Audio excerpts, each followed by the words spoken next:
Hey, what's up, everybody? Derek Lambert here, MythVision podcast. Buckle up. I have a good close friend of mine, DJ, who's going to be joining us, telling about his story from his background, his childhood up to where he is today. I titled this, He Fought to Keep His Faith. His mind wouldn't let him. And we're going to go into some details, I imagine. Without further ado, let me introduce our guest. DJ, what's up, bro? How's it going? Thanks for having me. Yeah, thanks for coming on, man. I really appreciate it. For those who don't know, he has a YouTube channel. I pinned it in the live stream chat. Be sure to subscribe to DJ. But also, DJ has worked on material with MythVision before. He is quite an intelligent person and has noticed a lot of things I haven't. And so we've done a video together. If you're curious about that, I need to add these in the description when we're done. Inventing Judas, how Judas debunks gospel historicity. And he wrote the whole script for this. Now, we tweaked it a little bit at the end together, but he wrote the whole premise. Everything in it is his ideas, his work. And this whole video here is a must watch for anyone who's questioning the historicity of Judas, the one who betrayed Jesus, as a literary invention. And so, DJ, welcome. Sorry I didn't give you really much time to, chat there. I just wanted to give you a plug. Nah, that's great. Yeah, very excited to be part of that video. Happy to have more people discover it. Absolutely, absolutely. And we worked hard to get that thing done, and we are working on another one. So maybe we'll save that for the end if we could remember to get to it. I do these little call-in type, share your story shows as a little break from some of the more PhD lecture style Q&A. Let's decipher, all of that interesting stuff we do here at MythVision. However, there's something that gets personal when you get to hear a human being describe their own experience and how they journey through it. The way I like to look at it is I've picked up in my life testimonies. When you're in church, you hear a testimony, they're powerful, right? It's often exaggerated, but nonetheless powerful, okay? When you go to recovery meetings, you hear testimonies. They help empower people's lives. Well, guess what? They don't have a monopoly on giving their own testimony, okay? And people's experiences. So we do that here, and we like to hear people's takes on how they went from harmful maybe, or even sometimes not harmful. Sometimes it's just the ideas that we unravel and no longer believe. We kind of shed the old skin, so to speak. So if you don't mind taking us back to childhood and tell us your social security number and your debit card number. Oh, sorry, not that stuff. Take us to your childhood, mother, father, family. What kind of religious upbringing did you have? And were you one of those real Christians, or were you a fake Christian? I'm kidding. Tell us, what's up, DJ? Let's hear it. Yeah, so my mom was raised Methodist. My dad was from an Irish Catholic family, quickly became an ex-Catholic by the time he was 18, fought with his strict Catholic father all the time and stuff. When they came together, they were like a born-again Protestant couple of a nebulous denomination. We would go to different kind of Protestant traditional churches growing up. I remember Episcopal Church was like the earliest one we went to in New Jersey. Happened to be, in hindsight, in the diocese of one Bishop John Shelby Spong, by the way. But I don't, not that I met him or anything. I was only like 4 years old. But anyway, so yeah, we were going to those kind of churches, and my experience growing up, Christianity, my faith was something we did on the weekend. It was Sunday, thinking about God on Sunday. It wasn't that my parents ever said like, hey, this is just a weekend thing, but that was the implicit impression that I got, that we thought about God, we talked about God, and so we would pray. My mom read us Bible stories, Jesus Bible stories and stuff like that, but it's kind of on the side, And I remember this one story when I was a kid. I just remember being sent to my room by my mom for fighting with my sisters. And she sent me there, supposedly to think about what I did wrong. But what I actually thought about was how unfair it was that she sent me to my room. And I was just so upset. I was, 6 years old or 5 years old.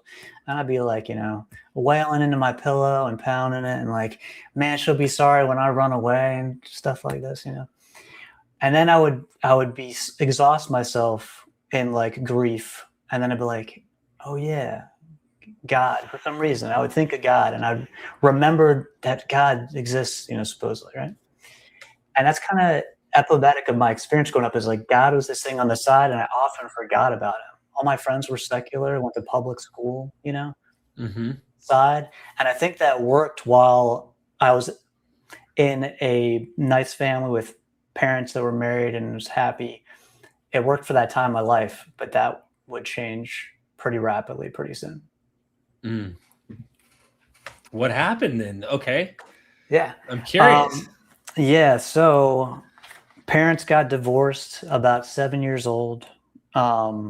And I want to say, just to say this, because you just went over that like it was nothing. For me, that I can imagine that being traumatizing, because I felt like, well, I had a different experience. I had a father who was alcoholic, right? He struggled with addiction, the disease of addiction. And my mom wanted to keep the family together. She tried her best to try and get dad to grow up, calm down, right? Stop drinking. And I felt as a child like it was somewhat like I also had to participate to try and keep it together. So there was a sense in which we feel torn. Some of us kids have different experiences, but I don't know about you. But anyway, I don't know how you felt about that. But you just mentioned that had to be rough, Yeah, and I kind of mentioned it in passing because of the fact that it wasn't the only thing that was kind of hard about it. Like it was definitely very hard. I don't think I did too well with it at all, and it was a struggle. But also, my mom divorced my dad. He kind of starts fading out of the picture. Then in a few years, she gets remarried. My stepdad, functionally present, kind of emotionally absent, disconnected. He had his own stuff kind of going on. So not really much of a father figure, I would say. And then when they get married, we move across 30 minutes away, and I have to leave all my friends behind. And I'm like a shy, introverted kid. So like all this stuff together, I'm just like lost, man. I'm just like shell-shocked, survival mode. And so I think that really sets up me to be looking for something in a big way. And about the time I'm in middle school, I start doing like Lutheran confirmation. That's the kind of church we're going to at the time. And I'm the only kid in there that seems to want to be there. It's all boys. It's like gendered kind of thing. It's all boys in there. Everyone else is gazing at their shoes. They're there because their parents are making them there, and they want you to know that they don't want to be there. Right. They're not like participating in the conversation. And I'm asking questions. I'm like just interested in the Bible and Jesus and stuff. I'm asking questions. And they would joke. I remember one thing, like the one thing that they got a kick out of, the other boys there, was they made a joke. They're like, they knew I like video games. They're like, oh, you should make Bible video games when you grow up, and they'll laugh. And that was kind of like the only thing that they kind of like got out of some of those meetings was kind of like jokes like that or something. So I felt like I was starting to look towards Christianity, but I didn't have belonging. I didn't have like connection with other people that were like into it my age, Right. But then that changed in a big way because we got invited to a different kind of church by our neighbors. And if you're ready to go on, that's it's your story. Okay. You might as well just feel like I will interrupt. I'll put it that way, and I don't mean to do it rudely. I might chime in. Usually, people just freely, smoothly will say their story, and then if there's someone who's slow or hesitant and they don't, and I'll go, oh, so, and I try to get it out of them. But I know I don't have to do that with you. I just want you to know. Go ahead and share whatever, and go with the flow. Cool. And I'll chime in. I'm like, oh, whoa, what? Yeah, totally. Sounds good. Yeah. So we get invited to a non-denominational church, totally different. We go from the hymnals, and the boring liturgy and stuff. I never like liturgy. I know there's some people that even are not even religious anymore that still like liturgy. Bores me to tears. Go to a wedding at a Catholic church. Oh my gosh, I can't wait to get out of the service, bro. It's like put me to sleep. But anyway, we go to a non-denominational church. It's totally different. We got modern music. There's a band, and there's even the day we go, there's young people my age playing a song during the service. They called it special music, and they were covering a band that was like a Christian indie rock band from Tooth and Nail Records, which had become a favorite for me growing up, source of like Christian indie rock. They were playing a song by this band Plank Eye. And like, I was like, this is amazing. This is like Christian music. That's like the music I listened to on the radio because I liked all the rock, you know, like Green Day and all this kind of stuff. And I'm like, this is like Christian grunge or something, almost like 90s Christian rock. And I was like blown away. I was totally sucked in by it.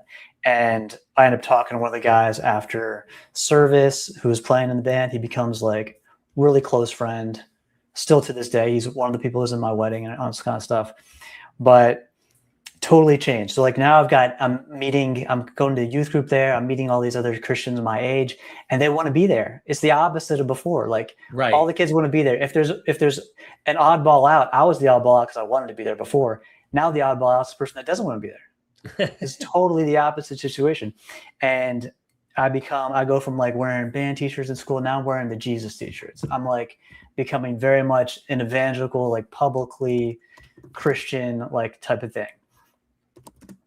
I remember some kid walked up to me in my public high school. I was wearing a Jesus t-shirt and they're like, why don't you keep that private? You know? And it was like very much in hindsight, I'm like, that's how I felt about Christianity when I was going to the traditional churches. I was like, yeah, it's a Sunday thing, you know, like it's not. And now I'm like 24/7 Jesus, like Jesus all the time. It's not just a weekend thing anymore. And yeah, I started witnessing to people. I witnessed to some people at my job as a bag boy at the grocery store. I'm like talking to some people like about Jesus sometimes, you know. Not all the time. You're a teenager then, right? You're a teenager on this? Yeah, I was like 14, 15 years old. Okay. Or, yeah, 15 or 16. It's like, yeah, it's about that. Yeah. So yeah, I'm shy. Like, it's funny because like there was a lot of pressure to share your faith in the type of church I started to go to. Non-denominational was like, you guys save your friends from hell and stuff, you know what I mean? So there's pressure, but like I was a shy kid. Like, so like for me, in the back of my mind, I'm often like, how can I make this conversation about Jesus, you know? And I felt this pressure too. But for the most part, I didn't do it all the time. I just like felt really uncomfortable. Like I was in this internal struggle all the time, but like, but it would still come out times that I was comfortable doing it and I would, you know, witness and stuff like that. So I wrote a book report freshman year in high school about the first Left Behind book, right? From my English teacher. So you were convinced that it was true, right? At the time? Yeah. I mean, I didn't have any other understanding of Revelation to go on. Same. So, yeah. Bro. So yeah, we went to this retreat and we watched some like Left Behind style evangelical like end of the world video. It was like had the song like DC Talk, I wish you'd all been ready, you know, so like talking about the raptures. Anyway, yeah, it was like totally into that. And I wrote this book and my English teacher asked me to stay after class and she's like, I read your book report and I went and read the book and now I'm like thinking about quitting my job to like stay home and raise my kids to make sure that they go the right way and stuff.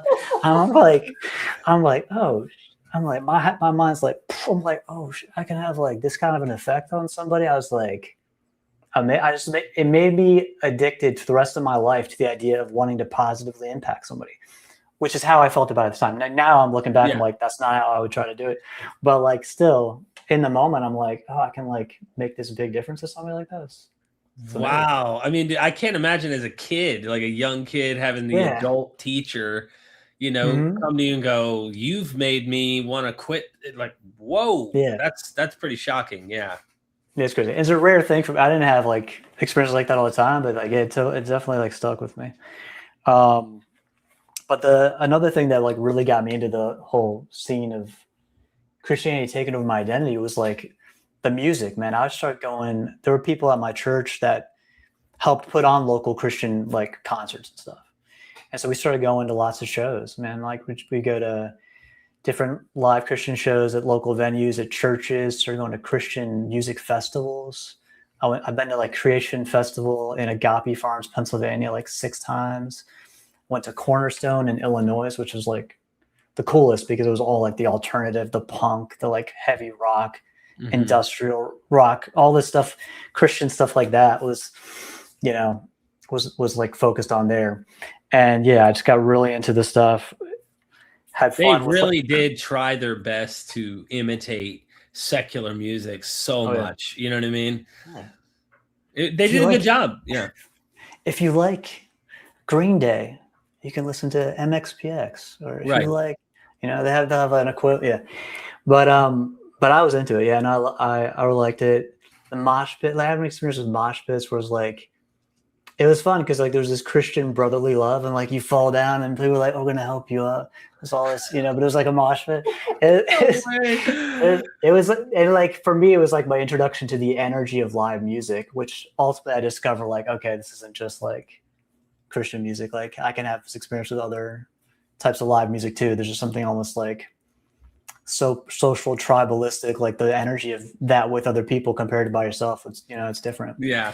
But so yeah, I got in all the band. I started wearing. I went from like the Jesus T-shirts to like the Christian band T-shirts. By the time I was like a junior and stuff. Mm-hmm. POD, Blindside, Project 86, No Innocent Victim. These are like shirts I was wearing, and all this stuff. Yeah, I was into a bunch of stuff like that, and I got into a Christian band at my church youth group. Like we started a band, and we started playing shows. We played at churches. I got prayed on speaking in tongues before, and I wasn't even into that kind of thing, but that's the kind of church we played at one time, kind of thing. And we played at local Christian venues, opened up for a couple of sign bands. It was kind of fun. We opened up for like Living Sacrifice and Goaty Hook at a couple of places, small Christian venues. Like they'd have these like acts come around. And then we played a couple of juvenile detention centers and like our youth group event or something like that. Just like a dozen shows or whatever. So I got facial piercings. And so like, this is just like my whole identity was like very wrapped up in Christianity and the Christian like music scene. Got it. But then I met a girl in like more the secular punk scene in school. And that's where things take a turn. Different direction. Okay. I can relate. I had my Jesus phase, and then I'd do the party thing a little bit, meet a girl, and then that happens, and life happens. Oh, I got to come back to Jesus to get my life right, but I'm still dating and stuff.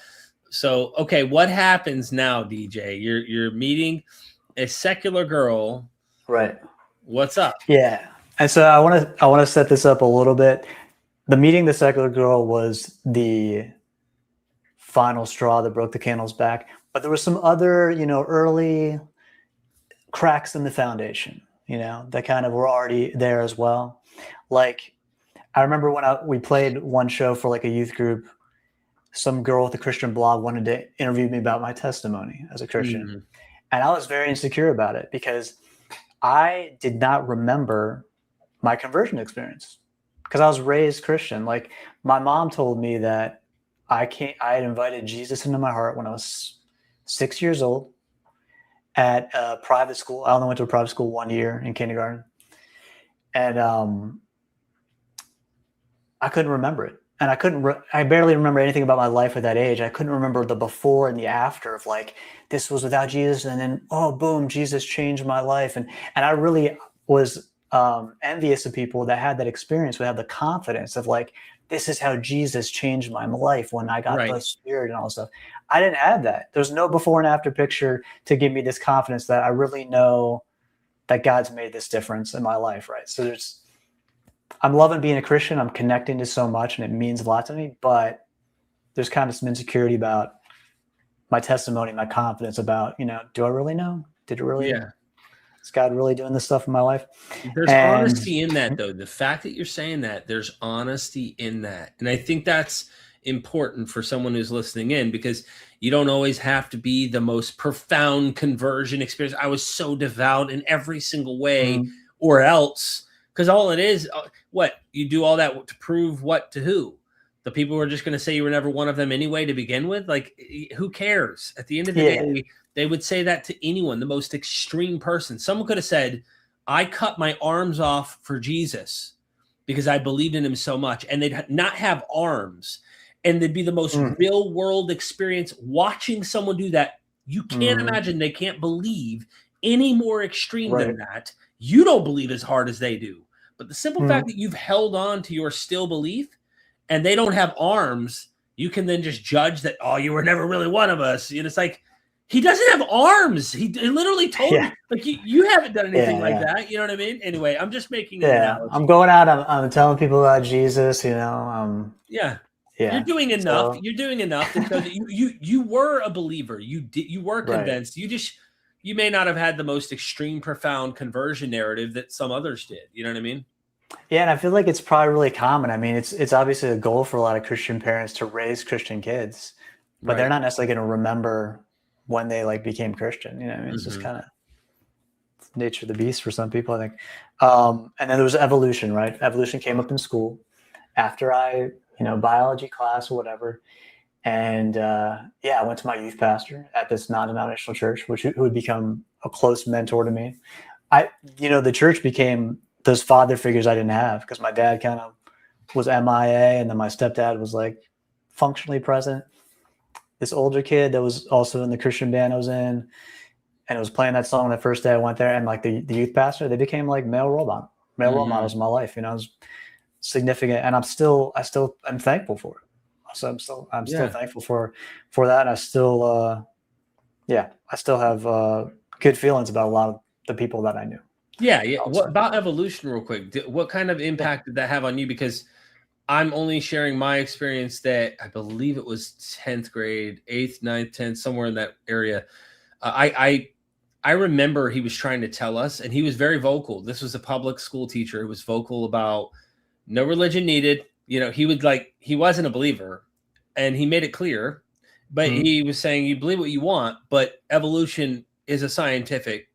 And I remember watching all those, young earth creationist apologetic stuff from the Christian bookstore, all of that kind of stuff. And I remember purposely writing on like multiple choice, A, B, C, or D, writing on the side, none of the above, it's God. And he flunked me. Then the next year I had to take biology, because if I flunk it, you have to pass biology. So the next year I got a different teacher who worked with me, and I would have engagements in class, debate, the whole nine, in a public school. Years later, me and that biology teacher buddied up. I was a Christian. We were friends, but he was trying to educate me still, and I was still delusional. Now on Facebook, he watches my YouTube channel, and he's like, really? He's like, dude, you have gone so far, and you are doing amazing. He's so proud of me. That's awesome. Yeah. That's cool. He lost his daughter to a disease. He begged God to heal her. It was a bacteria that ate her from her nose, ate her face away, and to her brain, and she died. And he begged God and said, you do this, I'll know you're real, number one, but like for the rest of my life. So anyway, I went off a tangent there, but evolution, you just passed it. I didn't know if that made a major impact for you or not. The big impact for me was that it introduced me to Christian apologetics. Got it. I still have the Joshua McDowell book over here. Grab it. I still have this book over here. Everybody hit the like button. Right. It'll help get YouTube. This is the book my youth pastor gave me this for Christmas. I got a note in here. He wrote 1997. Wow. Gave me that for Christmas. And it's a young earth creationist Christian apologetics book. Which is, I was basically taught to be a biblical literalist like that. So I was. I don't know how I passed the class. I skirted through a lot of high school just with passing grades, like barely, man. Like I didn't get serious till college. Same here. Once I got out, I cared. Like, cause like I didn't care about what you were telling me. Once I got out, I started learning more. So yeah. Yeah. So I got into Christian apologetics, and okay. So that's brings me. Okay. So now but there's, you start to ask those questions whenever those things would come up that made me doubt. I feel shook. It made me feel like uncomfortable. You know what I mean? I understand why people.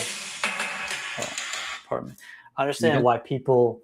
Yeah, sorry, it was a little alarm. Why people will get mad when you're talking to them or question their religion, because like it's just so cordy. You know what I mean? Like I felt that when things would like make me doubt, like the way it would like make me feel really shook, because my whole meaning, my whole sense of like meaning and purpose and everything, like my sense of security in life was so wrapped up in it. Like when it made me doubt, like it was like I feel the earth move under my feet, like that song, you know, like that's how it felt.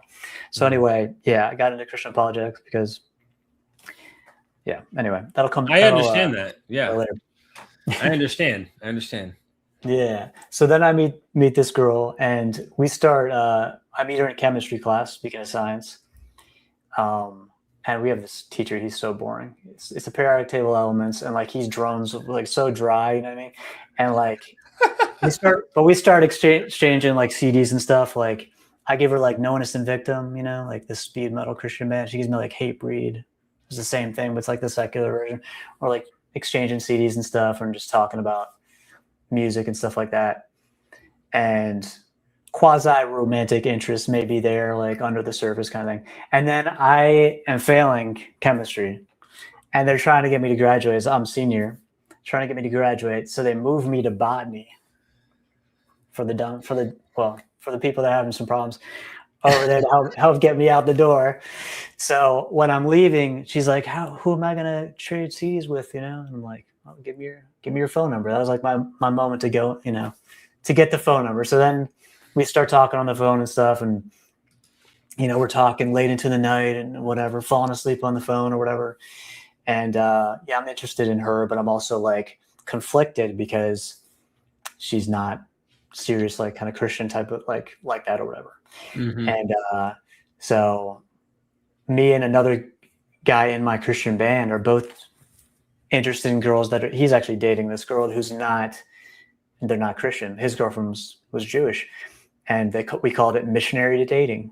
That's what we call it. That was the joke, was we were missionary dating. Oh. But yeah, so I think over time,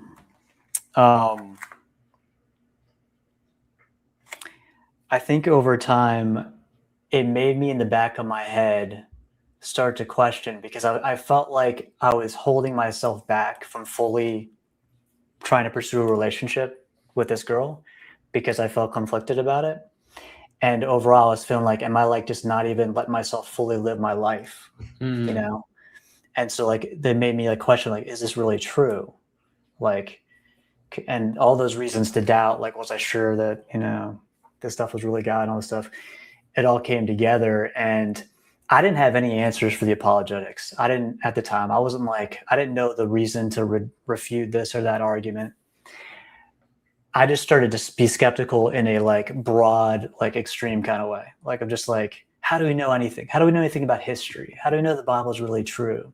Mm-hmm. And while in my mind, I was genuinely asking these questions, in hindsight, I think a lot of it was the conflict I felt because I was interested in this girl romantically.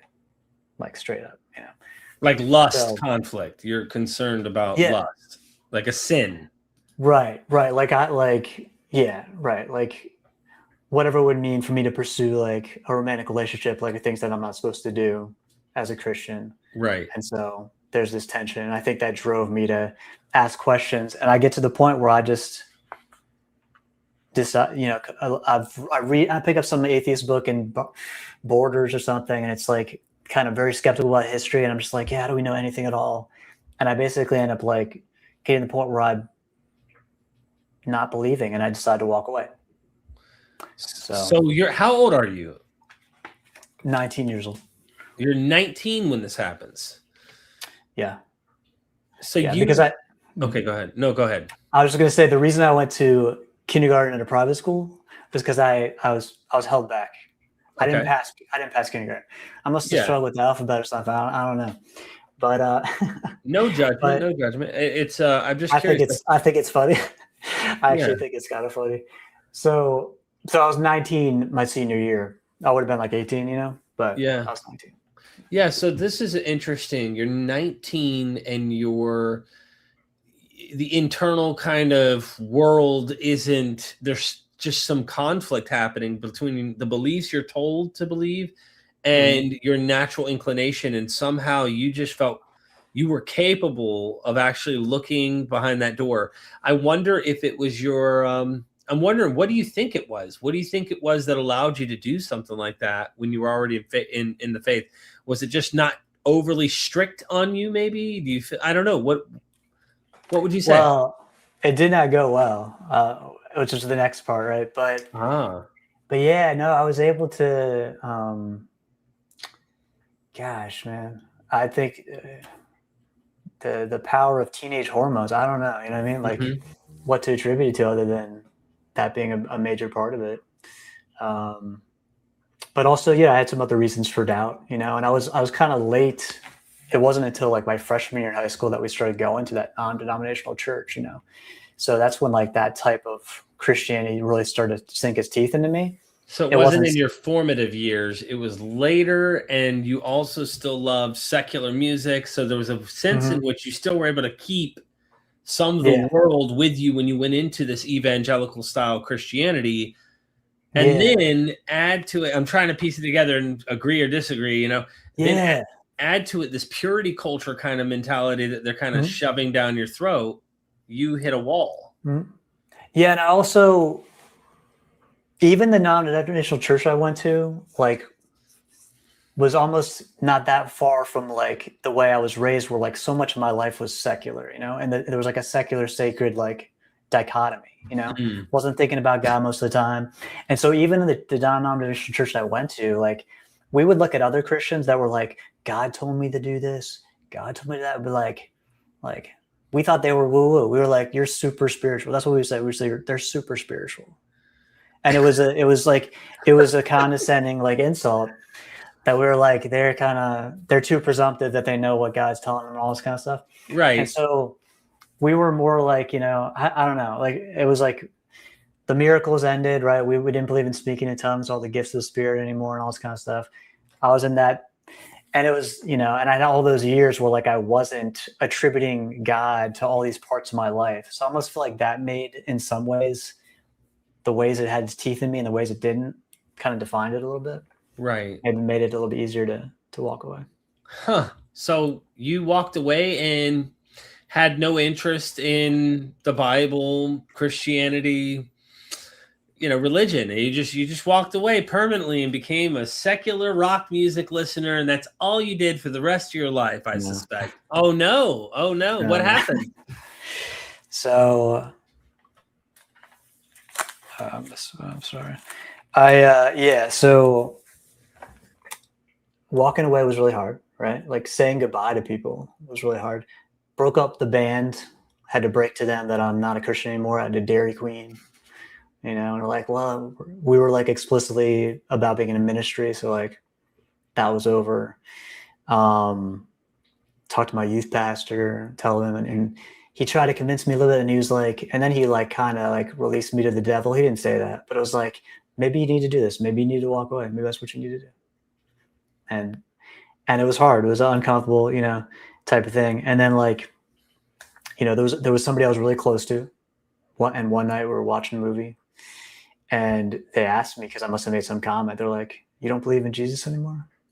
I'd say no, just be honest. And they cried in my lap, and it like, to me, like it was like heartbreaking, you know, like it definitely like, yeah, it cut deep. It made me wish that I could change my mind. It made me wish I could Interesting. turn around and like believe again, just to not put them through that pain. Because you can imagine, I mean, just like someone's believing that you're like lost, you're going to hell, you know, someone that really cares about you. Like, it's like crazy that we have to put each other through this just to be able to, you know, think Mhm. or ask questions, change our minds about stuff. It's really That's sad. But anyway, it was wild. hard. It was hard.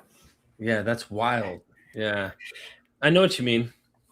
Yeah. So, and then all the stuff that I feared, those times when I had doubts and I felt shook, you know, like when I had doubts and I was worried about what it would mean if it wasn't true, it all became my reality. Like, because I became nihilistic, you know, my sense of like meaning and purpose and morality was so built around this idea of a God, like that had been so like ingrained in me, even in just a few short years, that like I just felt like I was like, had no like orientation, had no center of gravity. Just I felt like I was in this nihilistic like, you know, haze. And I tried to pursue things with that girl, and she had, by the time I got around to it, she had moved on. She was interested in somebody else. Mm. So I lost the faith center of gravity, and then the one reason I was leaving, that wasn't there either. So I was totally adrift. I'm like, well, I guess I'm just gonna like do the stuff I couldn't do before. So I ended up like calling some friends who party in ways that I wouldn't as a Christian, and I just kind of like got in a partying phase. It's like the summer after my graduating high school, and yeah, I did that, and I was just kind of like doing that all the time. We just hang out, and we would, you know, get intoxicated kind of thing, and came to a point where like it was messing with my job. I was working at the time. I was working at a laser tag place actually, and I could tell I was getting distracted. Like maybe it was like, I don't know if it was a hangover or whatever, but like I was distracted at work, and I was like, okay, I gotta stop doing this partying thing because it's like messing with me even, you know, when I'm not doing it. Right. So basically quit like cold turkey. And while I was in that partying phase, I started dating some other girl. And when I quit, suddenly I became more aware of how the dynamic between us really was, because we were just like in like another state of, you know, bliss or whatever while we were dating. And like, she wasn't very, you know, it wasn't good. It was kind of toxic. Oh, and wow. suddenly I'm like, oh, I don't really like this person. Like, I was just kind of like, the relationship was born in like this, you know, haze of, you know, partying and stuff. And then I'm like, I don't like this person. I break up with her. And then it all kind of culminates in this one night, right? We go to a concert. I promised friends that I would drive because I had a minivan, third generation, my first car, minivan. So I'm always, you know, it's good. You get to bring all the people to the theme park, whatever you want to do. So we take some friends. I promised them I'd take them. I got sick though, but I'm like going to go anyway because I promised I would take them. So we drive. We go to this winter concert. It's like Green Day, I think maybe Good Charlotte. There was definitely Disturbed there. Yeah, some bands like this. And the girl that I was interested in is one of the people there. And she's partying pretty hard that night. And there comes this one point when the friend she brought goes to the bathroom, and she comes up to me between the bands, and she's crying. And she says,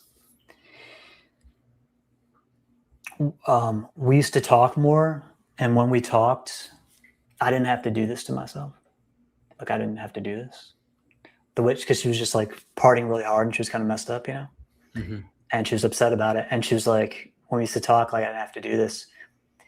But now you're just like every other guy. Yeah, she's like, we don't talk anymore, but now you're just like every other guy. And it just like punched me in the gut. Like the words coming from her, especially. And then her friend came back from the bathroom and was like, what's wrong? And she's like, nothing. And they went back into the crowd. And I'm just left like now with like this stone in my shoe. Like, I'm just like, I can't enjoy the concert anymore. So I'm like thinking about what she said to me, walking over to the smoking balcony, and I'm like finding a seat. And I'm just like, I want to be like that again. I want to be that kind of person again. And so I end up like taking this as like looking back on my whole experience and how life was better when I was a Christian compared to where it is here. And I take it as like experiential proof that Christianity must be true. So how old are you now? I'll go back to it. Still 19. That was only like, it was only like 6 months, like part of the year. Gotcha. Yeah. So you're still 19 today then, I guess. I'm kidding. Go ahead. Keep going. That'd be nice. Yeah. So I come back and I'm like reconnecting. My youth pastor, I had followed him over to a different church even before I left. He became a middle school youth pastor somewhere else. I started volunteering with him. I started volunteering again. I'd walked away from that. Now I started volunteering again, coming back. I had like this come back to Jesus moment on like a worship service, Wednesday night worship service. I come back, I go to the front, I'm all emotional. He prays over me, you know, And I'm like having this like sad like return to Jesus, like, you know, confession or whatever. I And do know, if I yeah, may just tell you, one time I was yeah. in the partying phase. I'm not going to get into the details, but I was wearing a tank top, and it's like an American flag type tank top that I was rocking, and I was all, muscled up and all, and I was hungover, and I'm in that church the next morning. There's like 1,000 people in this place, and they had some out of town like charismatic preacher on the stage. And he, they do this thing where they're like, somebody's in here suffering today. I mean, this morning, somebody's going through and they're like doing this whole thing. And I'm sitting in there and I'm numb, but the music's good. And I'm just sitting there like enjoying it. And then all of a sudden, I swear on everything this happened, bro. The guy turns and he's like, it's you. And I'm like, wow. I'm sitting in the like stand, and I'm looking, and I'm like it can't be me. You know what I'm saying? Like, it's gotta be them. You know what I mean? No, you're talking about them. No, you're talking about them. And next thing you know, I go up on stage, and I'm like, dude, they had to smell the alcohol, okay? And I mean, right. I am still drunk, probably, okay? And then there's all this prayer and all that stuff. Like, so I have these moments where I would come back and get saved again, or dedicate, recommit.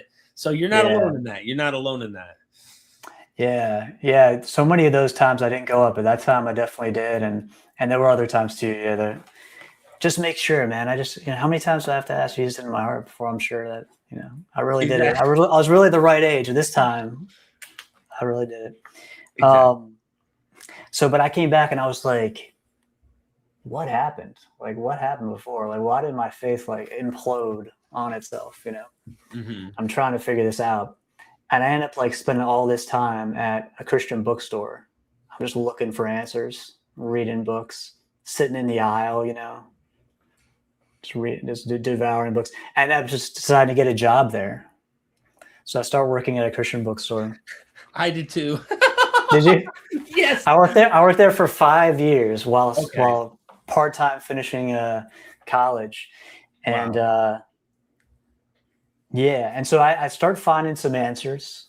There's kind of a through line in the stuff that I become convinced is the answer, like what went wrong, And there's this whole there's some ideas in some books still got this John Piper's Desiring God.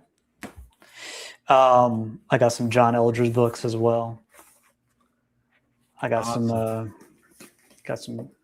Christian counseling books over here. John Towson and Henry Cloud. Anyway, there's the main through line that I've become convinced of is that I was a Pharisee Christian before.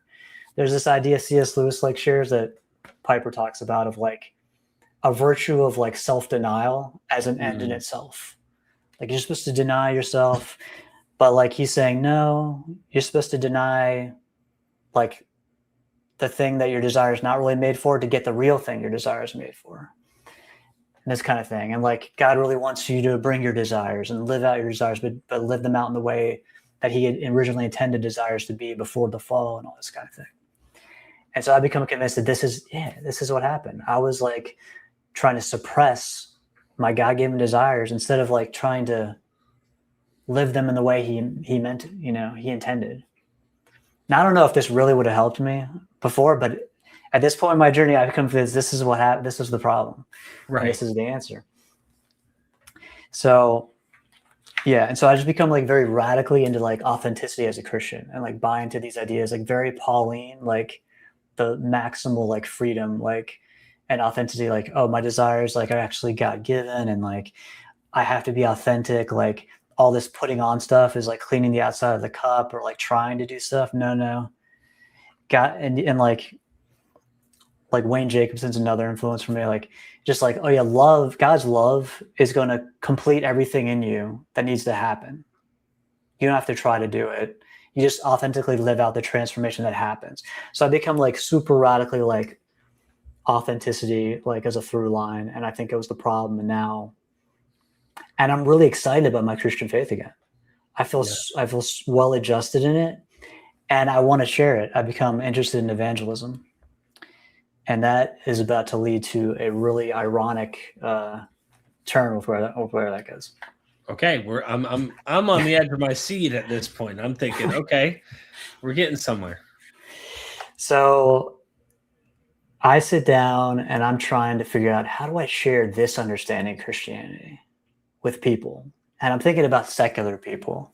For whatever reason, I'm not thinking about people that are Jewish or Muslim or that already believe in God. No, I'm thinking about the secular people, because that's my impression of the people I grew up with, So I'm thinking about them. How do I share this with them?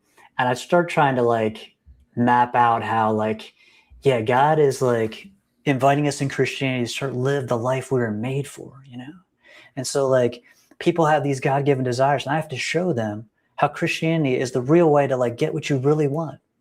That's going to make you happy.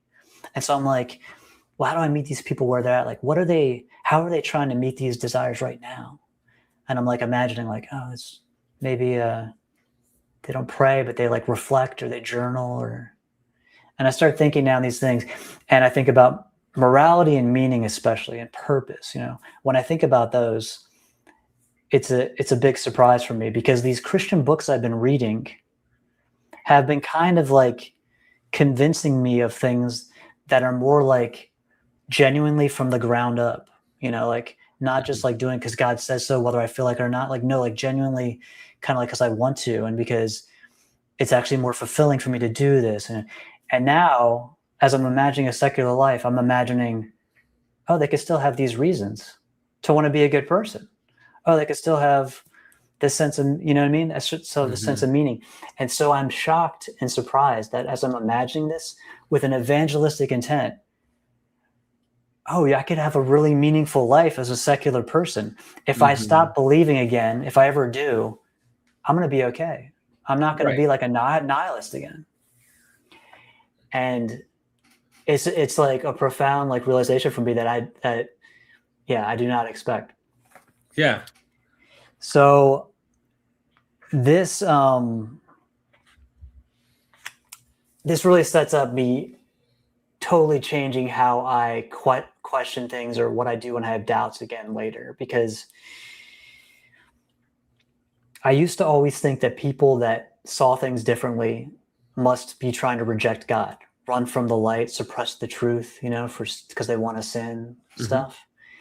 And now I'm like, I just accidentally started to see things more like somebody who's not a Christian, with the intention of being evangelistic as a Christian. I did have, and my no intention of wanting to sin, and I'm starting to see things a different way. So it totally shifts my thinking about like, basically it not only took away my fear that like I would lose meaning and purpose in this life if I stopped believing, but then also God's not going to send me to hell, or send someone to hell for just thinking differently out of good intentions, for just using their mind to the best of their ability. And so I have this shift in my thinking where suddenly I'm not afraid of going to hell anymore, because I'm just like, God's not going to send someone to hell for using their brain the best that they can. And now that's a possibility that's real to me because I've experienced it firsthand. So in this kind of way. This is important. So somewhere along the journey, from you going to the Christian bookstore, doing apologetics, not the typical really low-hanging fruit style apologetics, you're seemingly trying to advance. You're going to something that seems a little bit better, but now you're trying to evangelize, if you will, the secular crowd. They didn't seem to be sharing the same nihilistic, in all aspects, no meaning kind of view that you had in your own experience. So you're projecting your own experience onto every secular human that you think is out there, that they must be going through the same shit I'm going through. I got to save these people. Like, isn't it always about us? And so anyway, you go out there, you start, I suspect, having these conversations, but you're still now starting to doubt. I should have clarified. This is all in my head, right? Like I haven't actually started trying to evangelize. I'm trying to get ready to. Okay. And I'm like, just trying to imagine, how am I going to meet these people where they're at? And I started imagining it differently. And it's just a totally internal shift. So you're introvert on steroids, and everything we just listened to was all in your head. So so you're but even then, part of that was in your head was this doubt. you're saying you're starting to have like different thoughts in your head going, is it okay that I think this way? God wouldn't like burn me for all eternity because I have a different belief or think differently, right? If my intentions are good. So you're like doing philosophy with yourself in your own mind based on your theology. Yeah. This is 101 introvert right here. Oh, totally. I easily always could have imagined, you know, and I regret this looking back on my school experience, like that in my mind, that on some level I was thinking this about other kids in my school. They're like, oh, they must be rejecting the truth. Mm-hmm. You know what I mean? Oh, I get it. Yeah. It's sad the way, like, I feel like it's dehumanizing. I did that too. Yeah. I regret it. You know, if I go back, I would actually relate to those people differently. Yeah, of course. But to make the even worse is that for me to get to a place where like I believed that people could like think differently for not sinful reasons, I had to do it myself. I had to do it myself to be like, oh, this is possible. It wasn't because I talked to somebody about it enough to be like, you know what I mean? To humanize somebody like that. I had to literally accidentally do it myself. Yeah. Yeah. And then at that point, I'm like, well, I don't think God's going to send me to hell because I accidentally started thinking about something differently when I was trying to do his will. I mean, you know what I mean? So then it totally changes my relationship with doubts, right? So doubts come up again. Always before, I felt shook. I was like, oh, everything's on the line. But now I've accidentally got this plan B, this secular worldview that still has meaning and purpose here. And I don't feel shook anymore. When doubts come up, if I start reading the Old Testament again and there's some horrible stuff in there, now I'm like, whereas previously I'd be like, well, God knows what I don't know. He's got higher thoughts than our thoughts. Trust him with all your heart, lean on your understanding. Now it's like, I'm no longer willing to accept that kind of thought stopper, which I think I was really doing because of how much was psychologically on the line. You know, I feel like my faith had like my psychological well-being at the point of a gun. And so when dates came up, you know, when doubts come up or whatever, I'm like, I'm willing to accept this ransom of this thought stopping, I'm just going to have faith thing to get out of this hostage situation. Yeah. But now that I'm no longer a hostage to it, I can think, I know there's this plan B and I'm going to be okay. The gun, it has no power over me anymore. And now I'm like, this faith thought non-stopping thing is bullshit. I'm not going to do that. So now it's like, you know what I mean? So now I'm going to follow the logic and the reasoning to its conclusion, you know, trusting that I'm not going to go to hell for just using my mind to the best of my ability. And I do. And then like, you know, it's just a matter of time where all, you know, the rest just follows. I become like a liberal Christian after I read the Old Testament. I'm like, well, this part couldn't have been God. This must be a human part, right? Some of the stuff here, but Jesus was the real thing. Like he gave the clearer picture of the good God, you know. And then later on, within the 5 years of working at the Christian bookstore, I become like a secular humanist, basically. Even though I didn't know what it was called, I just kind of become one. And then I look up, I read, oh, this is a secular humanist. Oh, that's what I already am. Like I kind of become that. The last 6 months I'm at the Christian bookstore, I'm not a Christian. So you're working there and how much did you study? Do you feel like, do you remember how much you came across that convinced you? Convinced me of what? Of not being a Christian. So I read no non-Christian books during this period. No non-Christian books. Okay. I'd read that one back in my senior year in high school, but like, this period is all Christian books. So then I have to ask, why did you not believe? I mean, what made you just stop believing? There had to be like a process somehow, something, right? Yeah. I think it's mostly kind of what I said. The way I would summarize it is I would say that when I stopped fearing what it would mean if I stopped being a Christian, it totally changed my ability to submit my Christian beliefs to critical thought. And then they would just change over, and they changed over time, just naturally from that. So in a way, correct me if I'm wrong, giving yourself permission to not have to believe, to not, feel forced to do this thing that you're being told you must do alone caused you to feel comfortable enough to say, I'm not going to believe. You didn't even need counter evidence. You didn't even need really any deep dive in the opposite direction in order to see that this is just not, it doesn't hold up. For you to be willing to give yourself the liberty to say, hey, I don't believe this. And that's my choice. And so you were comfortable with that, with plan B on the line. Yeah. Okay. So that's where you're at. Okay. So now you leave the Christian bookstore and you're done with Jesus forever. And you never want to talk about it ever again. You don't even do any research on it anymore. Right? I'm kidding. Please tell us what happens. Yeah. So, I mean, even though I'm no longer seeing myself as a Christian, I'm totally, more introvert stuff, right? I'm totally like analyzing the whole thing and wanting to revisit, like, because I kind of find my way out without like thinking about apologetics and stuff like that. So I end up revisiting like every apologetic argument I ever heard, and thinking about it more and thinking, what do I really think about it? And, it's been 20 years. So I've remained interested in the conversation, and I've taken deep dives into, hardcore on skepticism, critical thought, hours of the atheist experience, call-in shows, all like MythVision starting to do, and just like really getting baptized in critical thinking, like hardcore. And, to the point where like I basically revisit every apologetic argument I ever heard, and I know the reason why, like, I don't think it's true. So definitely like processing all that was a big part of it.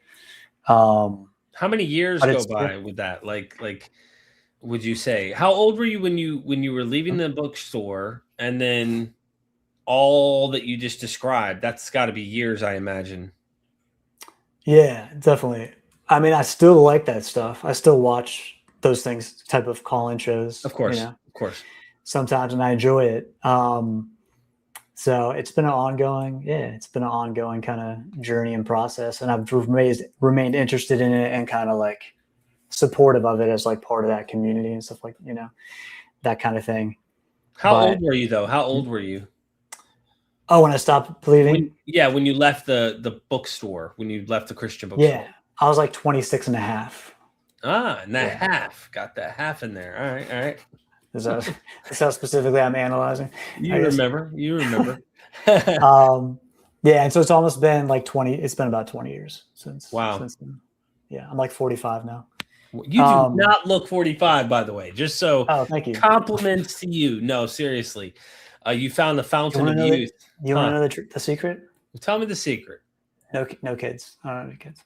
I imagine that is probably a true statement. I had them young, so I'm almost to the phase where they're all adults. Yeah.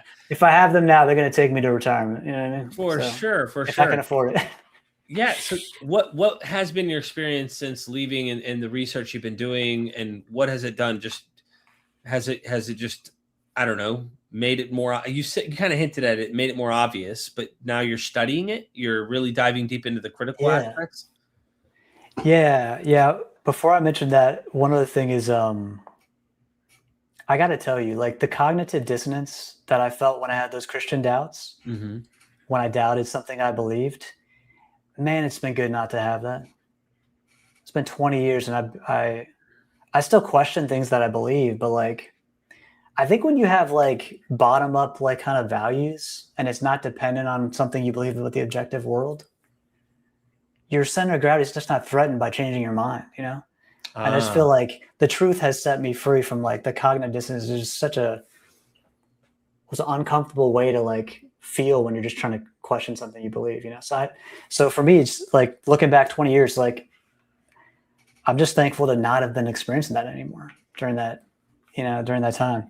But so I got into MythVision kind of stuff not long after that. I wanted to understand historically what's the real story here, because I presented to my high school Bible club at lunch Christian apologetic arguments for the resurrection.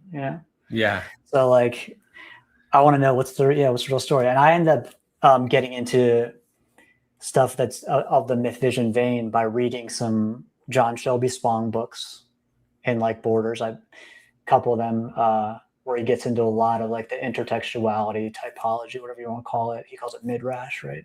Mm-hmm.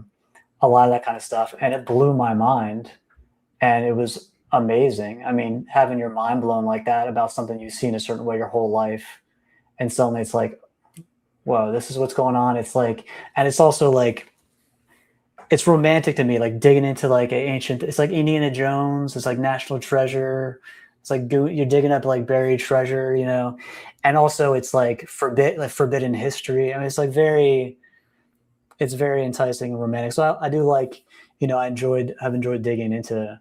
It's a hobby now. Like it's like it's not devotional for religious reasons anymore, and people are like, they think the only reason you would do this is because you hate it or you just want to make everyone think like you. And it's like, I've grown to actually enjoy this, and it's almost like, to me, the analogy I would give, I've given it before, and you might relate, is that if we went to a magic show and it was high profile, like David Blaine or somebody, and we're like blown away, we think this is real, this guy's the cult leader, he's real, right? And then we go in, and one day there's somebody rocking a hoodie, and they're in the corner, hey, and we're like, what's up? And they're like, do you want to know how it's really done? And I'm like, right. What do you mean it's really? We see how it's really done. What are you talking about? And they're like, no. Do you want to know how it's really done? And then it's like, well, yeah, but I'm scared. I'm scared that you might take away my wonder, my interest, you might be like totally like ruining it and spoiling the fun. And then, will it do that? And then he's like, nah, you're going to be even deeper in now. You're going to be even more interested. Now you're going to want to know the mechanics behind it. There's a whole nother world. You have no clue once you see how the trick is done. And there are other tricks out there and all this stuff. So that's the analogy I give. And you think if you saw David Blaine pull the stunt, you would just stop giving it interest, right? Oh, no more, now know it's a trick. You're not convinced anymore. Let everyone else just enjoy the show. But sorry, I'm the guy with a hoodie, okay? And I may not be whispering. I might be on an intercom. But either way, I feel like this has been interesting. It's been fascinating. And I don't know if you relate to me on that. Absolutely. No, I the way I like to think about it some too is like, this kind of thing would be disenchanting, like you're saying, for Christians, right? Like looking at this stuff, and I've tried hard to share this kind of stuff with Christian friends and try to make it palatable. And it's not. It's a non-starter generally. At least, the people I've talked to. But for them, it would be disenchanting. For me, it's enchanting. Now, from the perspective I have now, it is awe-inspiring. It is, wondrous. Like, it's enchanting for me from the worldview that I have now, Yeah. The histories, the mysteries of history and stuff. Like, it's very... Yeah, it's enchanting. For me, it's also freeing. Like from that experience you had as a child or young man with the cognitive dissonance, the suffering, the trauma, the loss of meaning, and all that you had, like your whole foundation was taken out from underneath you.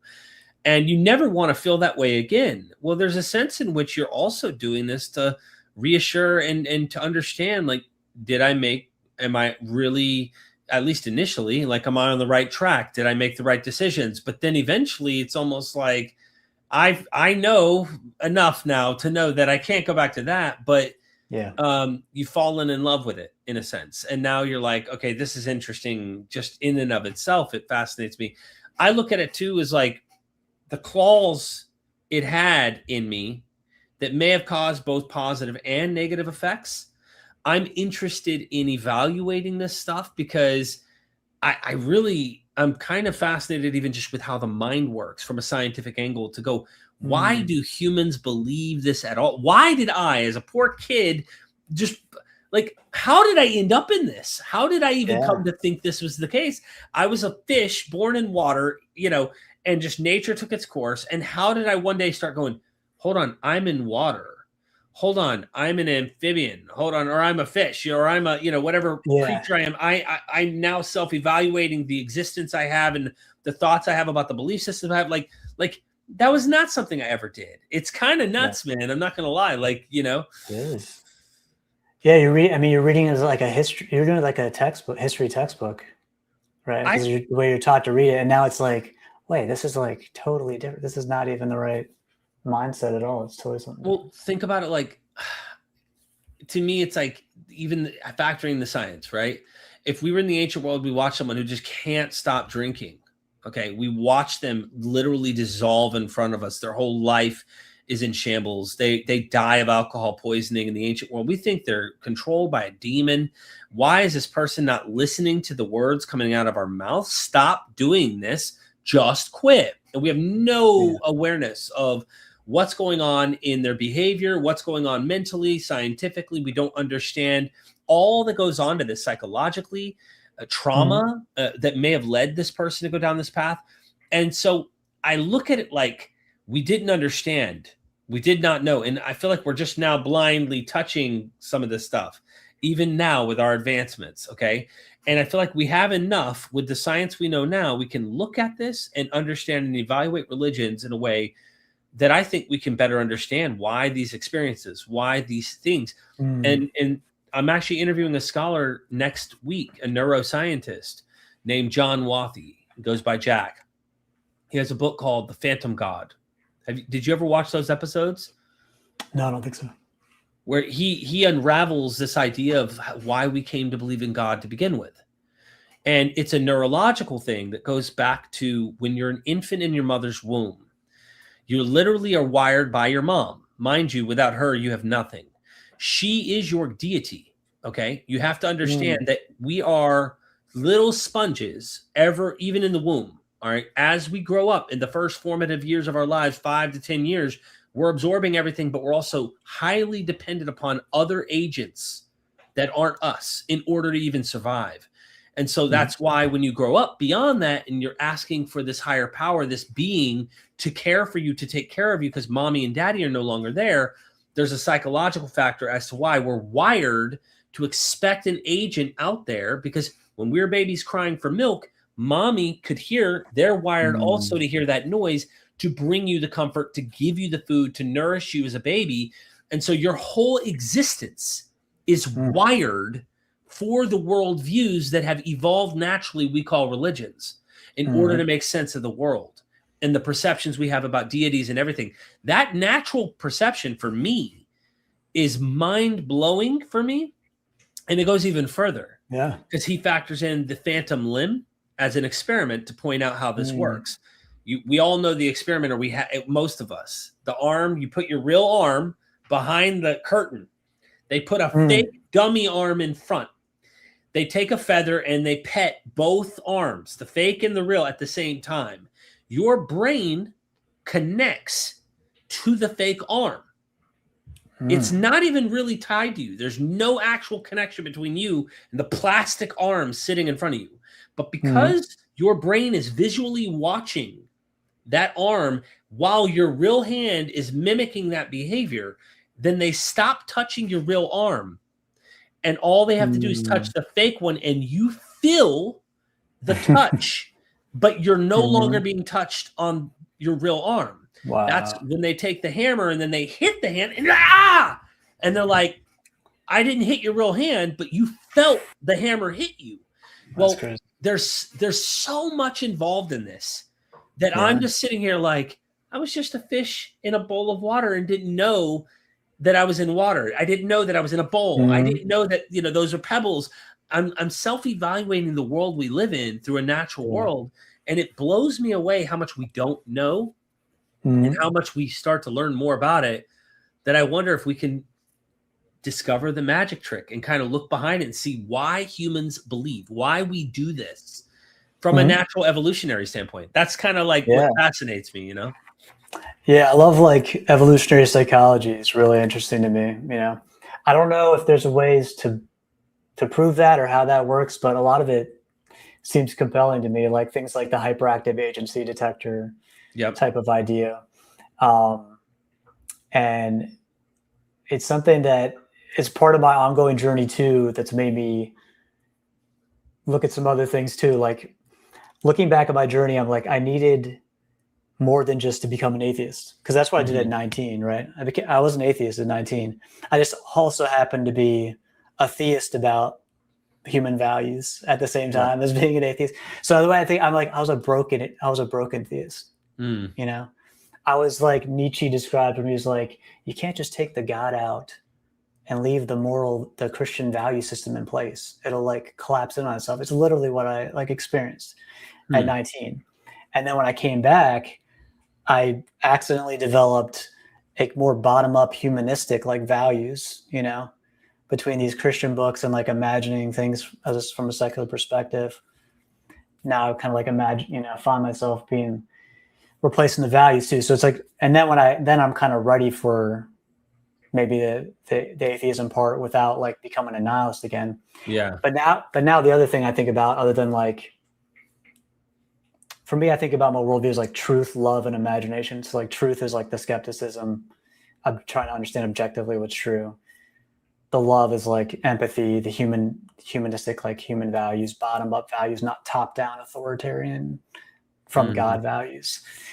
And then there's imagination. Like for me, imagination has been something I've always loved movies growing up, playing video games, making up stories, playing with my action figures till I was way too old, like 13 or whatever it was.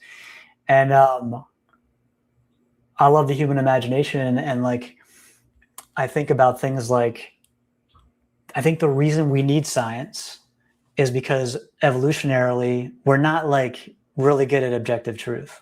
Like, I don't think we need science or philosophy or critical thinking to ground the human relationship with truth. I think we already get that in our instincts. Right. Human beings could not have survived long enough to invent philosophy if we didn't already have some relationship with the truth. Right. If you're being chased by a lion and you're like, yeah, that lion's there, but maybe it's also not there. No. Like the law of non-contradiction. Like that guy's dead. That guy is dead. That guy's dead. Yeah. So imagine a presuppositionalist, right? Shout out to the presuppositionalist who thinks, you know, our relationship with truth begins with philosophy. Because from evolutionary perspective, it's already somewhat in our instincts, imperfectly, but still somewhat there.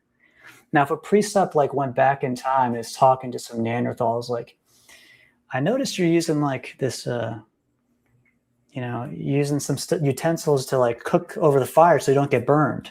But how can you justify assuming that because you got burnt before, you're going to get burnt again the next time? Unless you assume that my God exists, who, by the way, hasn't been invented yet. Unless you assume my God exists, you cannot justify assuming. And these Neanderthals are like, and they throw him over a cliff and save the human race from extinction, possibly by doing so. You have to imagine these kind of thinkers, like there's a net, right? Like society wise, there's a net that protects people who have dumb ideas or that have ideas that just, don't work. Yeah. I wanted to ask you too, and I know that his work is controversial. He's writing in a time where this was the norm. Have you read Sir James George Fraser's The Golden Bough? No? No. Obviously, I didn't expect you to have read the whole thing. It's 12 volumes, but like there is it's an abridged version, and even the abridged version is like 44 hours long in audio.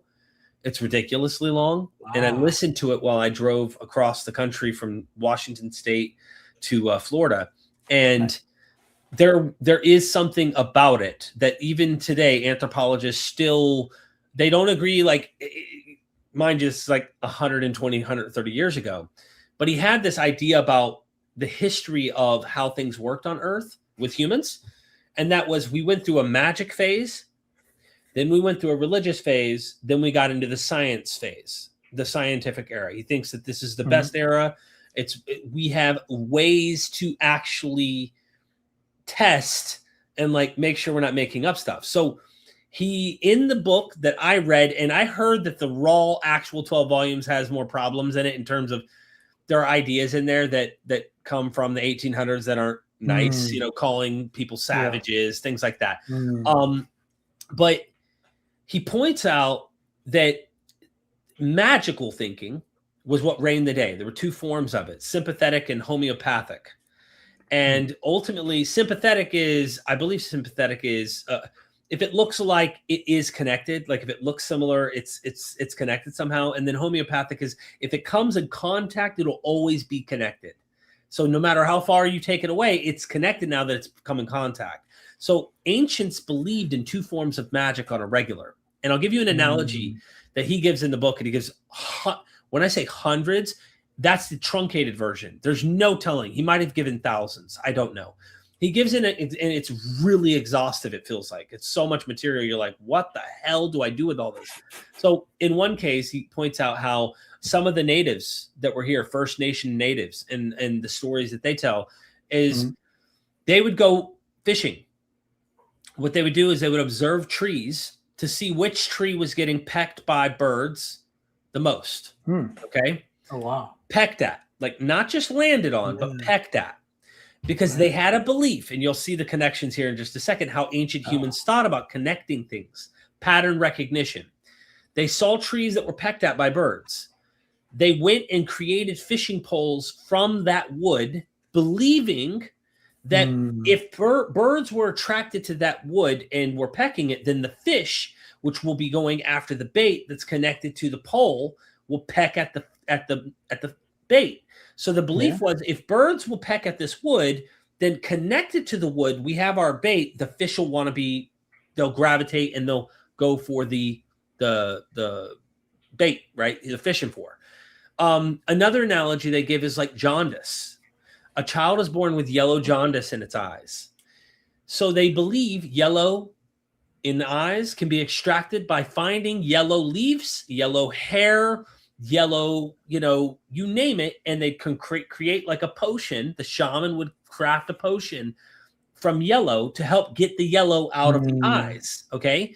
He called magic a false science. Okay. He thanked our ancestors, though. He said, I'm thankful for the ancestors who had a false science, because it is the building blocks to what eventually becomes a real science. Then he actually spends quite a bit of time being critical about religion, because in the magic phase, when deities do get introduced, spirits, magic can control them. Magic can control gods. Gods cannot get around magic early on. Eventually, gods get so above and beyond that humans can't use magic to control gods. And it's such an interesting kind of anthropological journey. Then eventually we get to the science phase. And now he almost had this like linear view that all cultures should go down the same path. And some cultures are still in the magic phase. If you just go to certain cultures in the world, they're still in the magic phase today. They're not in even the religion phase. They're not even in the science phase. So, it's not common that you'd find that. But anyway, I didn't know if you've ever seen that, but I figured I'd take the time to kind of give a little bit of a layout. No, I haven't, but it reminds me of something I just heard, which was kind of the idea that the belief in a single God could have set up science, because if one God made everything work in an integrated way, then like science and studying how things work together makes sense, versus like if there's multiple gods that are doing all kinds of random stuff that's chaotic all over the place, then maybe it wouldn't have, I don't know. Maybe that's true. Even the proto-magic has that built in. I mean, in a sense, they're pattern recognition. Like there's patterns there. They just had a false conclusion. Like one of them, I'll give you one more. There's so many, by the way. I get excited about these. The man goes to hunt, and the wife would stay at home, and there was a belief that she should not oil her hair and comb her hair, right, with oil, because the traps that her husband would set up would cause the animal to slip out of the trap. Because the wife and the husband are connected through magic, that while he was hunting and setting up traps, the animal would get out of the trap and they wouldn't have food. So don't oil your hair while I'm gone. It's like, don't step on a cracker, you break your mama's back kind of magic. You see what I'm saying? Okay. And so there's one of the other problems with some of those tribes is they had a belief that if while you're out hunting and he gets bit by a snake, they had some superstition that she had been unfaithful. So she would be put to death.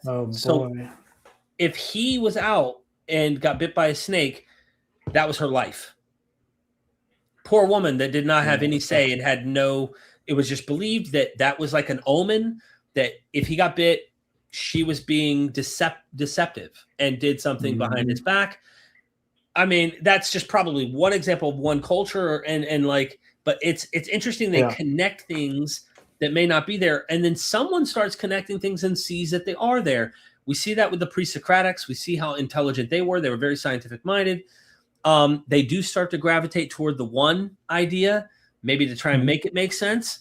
But I'm at a point where I'm sure you probably don't necessarily need that in order to go, okay, does science have to have that in order to make it make sense? No. But this part of our process, right? Like part of the whole journey. It's been a human journey. And how we got here is not necessarily the way we don't have to stick with everything that got us here, but acknowledging that it played a role in our journey is something we should do. And, I think about the way we have instincts that don't make us good at truth naturally. And we kind of had to develop like science and philosophy and stuff over time, even though we had it a little bit. So to like kind of calibrate us better with our relationship with truth, but if that's because we have instincts that do not make us good with truth, like for example, let's say we have instincts that make us tribalistic, right? Make us socially tribalistic. We're likely to have kind of like us versus them thinking. We're good, they're bad. We get to live, they don't.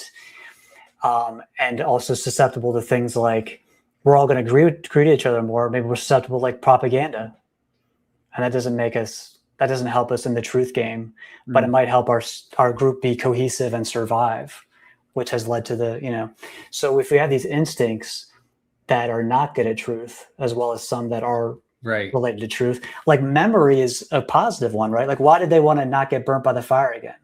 Because our memory has us associate things with what we've already experienced with it, and then we expect the same stuff because there's an association from the memory in our mind, right? Like that's, and can you imagine these precepts? They want us to like somehow go against all our instincts because we don't believe in their God, to somehow like try to believe in a chaotic universe or something. Well, it's not even possible.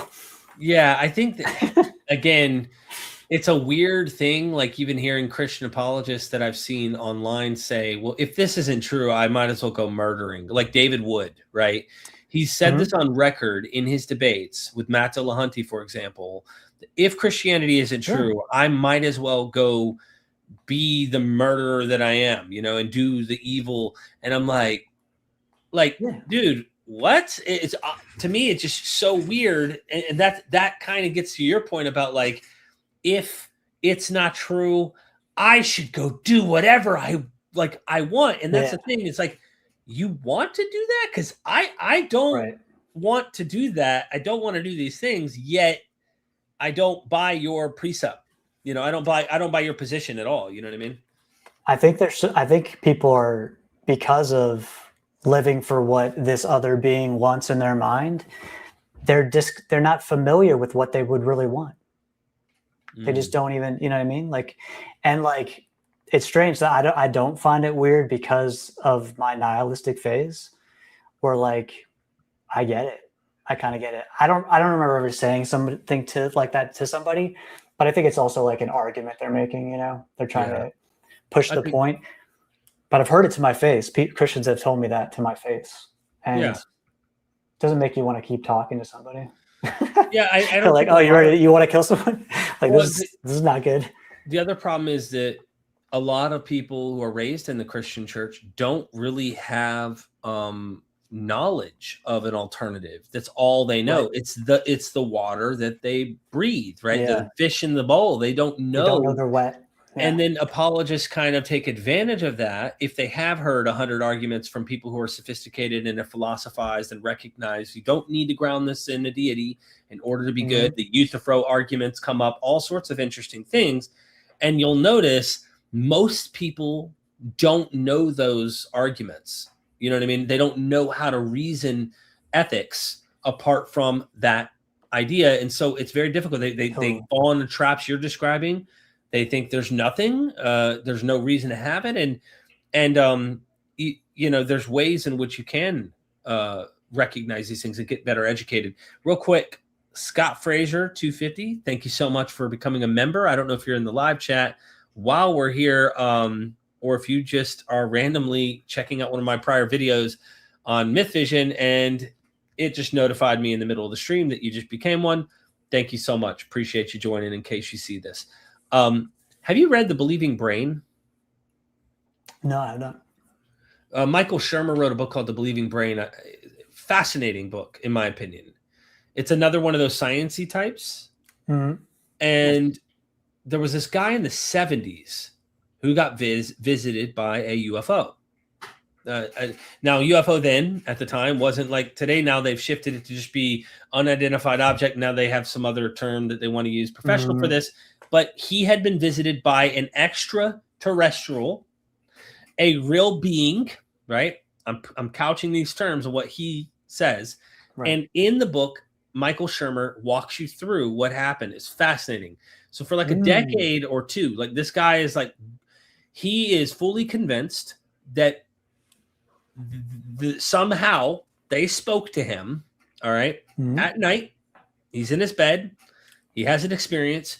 They spoke to him 17 words. And they said, you have to tell the president of the United States. So he goes to like FBI offices. He is literally trying to get the president's attention. I have 17 words I must tell you. And they're going, get out of here, nutcase. They're just shooing him away. And he's insisting to be able to speak to the president. He's demanding it. They're like about to arrest him. He's getting over the top. Like, dude, something's wrong with you, right? That's how they're acting. And he's like, no, I really heard it. I'm telling you, this is real. I need to warn you and let you know you need to understand this. So years go by. He can't get the president. He starts going to these meetings. He starts going around and like conferences and telling people and like being able to speak and share with them. There's 17 words I cannot say. I have to tell the president, but they're really visiting us and they're talking to me. Michael Shermer befriends this guy. Michael Shermer's he's a brain scientist, right? I think it's like psychological, something to do with that, Michael Shermer, right? Okay. And he is communicating with this guy and he befriends the guy. And the guy goes, I'm not telling you 17 words, like, because he knows, you know, that one of the reasons he found out about him was through this idea that he said he's been visited. And he said, I'm not telling you, so don't even ask. And he's like, that's fine. I just want to get to know you. So he gets to know the guy. They get to really know each other. They're going to Mills, all that. Finally, after getting to know him, Michael Shermer goes, let me take a guess. Let me take a crack at it. If I guess what those 17 words are and I get most of them right, then at that point, you got to just tell me. Because I've got most of them right. Okay. And he's like, okay. All right. Most of them. All right. That makes sense. So he goes, ultimately, something in the book goes into more detail. He says, they want to tell us they love us. They want to tell us that we're not an enemy, that we're not here to harm you. We love you. And he's like, how did you know? And he's like, well, when I talked to you, I did a little digging. You told me about you were going through a divorce around the same time. You told me about your situation with your job. You told me about this, that. You told me about this, that. Like he did some digging by just letting the guy tell his own experience. And through the experience, he was able to determine in his mind, psychologically, this man was going through some traumatic breakup and he needed to feel loved. Wow. So when he needed to feel loved, the ETs wanted him to know that they love us. Okay. And that was important. His experience was profound and it was something psychological. And so that Shermer goes for the rest of the book to point out that humans are even more superstitious than the rest of the animals we have on Earth.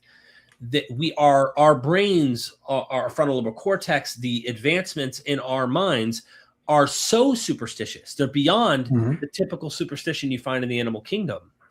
And I found it a fascinating book. Toward the end, he gets into conspiracy theories. He gets into 9/11. He gets into all sorts of stuff and starts to show you this. You see the like trajectory of the psychology and everything that's going on in the science to finally get into like modern conspiracies and stuff. And I'm like, yo, I've never heard anything explained like this. They wouldn't have taught this in church for sure, you know? Which brings me to the question of like, if we are super susceptible to stuff like that, and we have, like I was saying before, we have instincts that are not necessarily conducive to truth, like don't make us super good at truth, which is why we need all these, you know, critical thinking processes. How do we find healthy outlets for these parts of our human nature, these instincts, you know? And I think for me, one of the big answers is conscious use of the imagination, right? We do it. We read fiction, we watch movies, play video games. Or like for like our tribalism, like sports could be a healthy outlet for tribalism, as long as you're not like a hooligan fighting other sports fans in the streets. And I have met one of those. Yeah, I know what you mean. I actually met one that was an NFL team hooligan. Not a soccer hooligan in the UK, which I think it's more prevalent. But like, you know, healthy outlets for like our instincts. I think like sports is probably a healthy outlet for our tribalism, right? Like we don't have to really kill each other. We'll have competition, you know, but we shake hands at the end and all this kind of thing. And I feel like, you know, maybe imagination and myth, you know, we could still read myth and be inspired by it, but we know we're using our imagination. We're not. And when it resonates with us, we don't assume it's because it's resonating with me because it's really true about this thing out there. No, like that's the skeptic is like, you know, can enjoy it. It resonates with me, but it's just maybe it might say something that's true about us or me or your mind, or, you know what I mean? But it's not telling us. So anyway, so like I feel like imagination is a big part of it. And I've kind of come around to like, well, can we as skeptics engage with and be inspired by religion in the imagination column? Like, can we kind of re-engage in that way? So that's kind of something I'm still exploring. You know, I've had many people come to me years ago saying, Derek, many people who are leaving religion need a community. And they're like, really, we should have a community where we have a myth that is understood to be a myth, right? That is not to be taken literal, as kind of like our own little story. And I think they're right to that to some degree. You know, there is a story. I think, even though I haven't formulated anything concrete or anything like that as a myth that we have for MythVision, we do have a cohesive bond. A lot of our followers and fans and stuff do have a deep connection to what we do here. But I also know that if you take that too serious, if you go too far with this, or you don't have the component of the literal nature of it, things may never stay. There may not be the glue. The glue might be the delusion that we have to convince ourselves it ultimately is literally true for many people. I don't know. I mean, look at like Star Wars, right? The religion, you know, that goes on in Star Wars, Jedis. Right? Yeah, the Jedis and stuff. So can we come up with a fun mythology that is harmless, if anything, encourages good, encourages community, all of that kind of stuff, without the dogma, without the threats of immortality or damnation? And that stuff is a fear tactic to get people to... I don't feel a fear tactic at all with Star Wars. I just think it's a fun, imaginative, like you described, purposeful engagement with the material. And you know, Richard C. Miller, you've seen me interview Richard C. Miller. He thinks that that's how the material of the Gospels was intended originally, was that it was more cultic, and it was meant to be intentionally indulged, that they weren't writing historiography wanting you to buy it literally. That's his interpretation, but much more as cultic material, a category that was not to be taken as, oh, I'm writing what literally happened as history. He doesn't think that's how it was. And that Christians eventually, in debating others, debating amongst themselves, calloused that idea about this material. And then eventually the idea that it had to have literally be what happened and we have to die in the hill historiography eventually becomes the interpretation. But that's not how it was initially.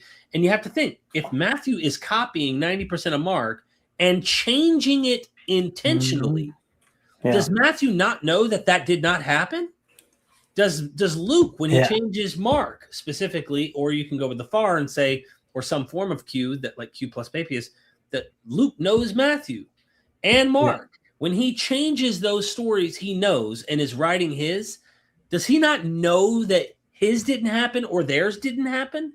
Like, you see what I'm saying? Like, so that literal, we talked about this recently on the phone a little bit, right? And it's like, we think they're probably in such a different headspace. This is like pre-historiography as we know it, like maybe post-Enlightenment or something like that. And so like they're thinking totally different than us. And so it makes me wonder, like, when Matthew adds guards by the tomb, okay? And you just like, that's a polemic. Probably people were saying, they could have stole the body. And he went to add the guards. But like, is he actually even trying to lie and say, I know there were guards there? Or is he like, the meaning of the story is that they couldn't have stole the body. Like, I'm telling the story in a way that's consistent with them not stealing the body because that's what I believe, not because I'm saying there are actually guards there. Right. But the version of the story I'm telling reflects what I believe, like, historically, theologically.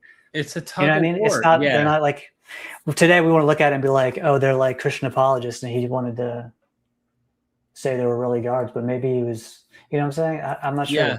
I don't know what to do with it because when you see the growing changes, it's hard for me to know what their intentions are. I wish we could interview all four and say, hey. Oh my gosh. But with that in mind, you do have Celsus, who is using Jewish critiques to point out flaws with the Christian message and about them stealing the body. There is this accusation they did steal the body. And he claims that the Jews said that, which means you have to ask yourself, is it the case when Mark writes his story and it's first getting off the ground, someone hears this and goes, the women went and told no one for they were afraid? Where'd the body go? The disciples took it. So now Matthew writes, hey, they couldn't have, was it Matthew? Yeah, Matthew with the guards, correct? Yeah. Yep. Yeah. And Matthew does one up. Matthew keeps the stone in front. So Mark has the stone rolled away when the women come up to the tomb. It's already open. When you get to it in Matthew, it's closed. And there's guards and you have the narrative and all that. Yeah. It takes an angel to come down and say, hold on, watch this. Remember, it was closed. And then it's empty. So there's no way he couldn't have got out unless he's divine. And so it's like, are they trying to deal with critiques or is it more imaginative? Because Richard Miller pointed out that in that time, only gods can traverse through walls and yet still remain physical. Like I'm talking about solid. Okay. Whereas a phantom goes through walls and your hands will go through them. And then this reminds me of docetism and all that kind of stuff too. But anyway, I think this is interesting because it is the empty tomb with the stone in front of it. Is the author trying to say, watch this, when they open when an angel rolls it away and then they see that he's not in there. Well, how did he get out? Only a God could do that. Is that a theological interpretation and not a apologetic to defend against the naysayers? Eventually later it becomes an apologetic, but like, what did Matthew mean?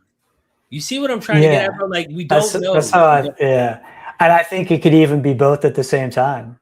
Whereas like, I am responding to a polemic, but he knows it's not true, but he's not, but it's like, it expresses what he believes. So, but he's still being truthful because it expresses what he believes. Like when literally the change he makes to Mark include him changing the words that come out of Jesus's mouth.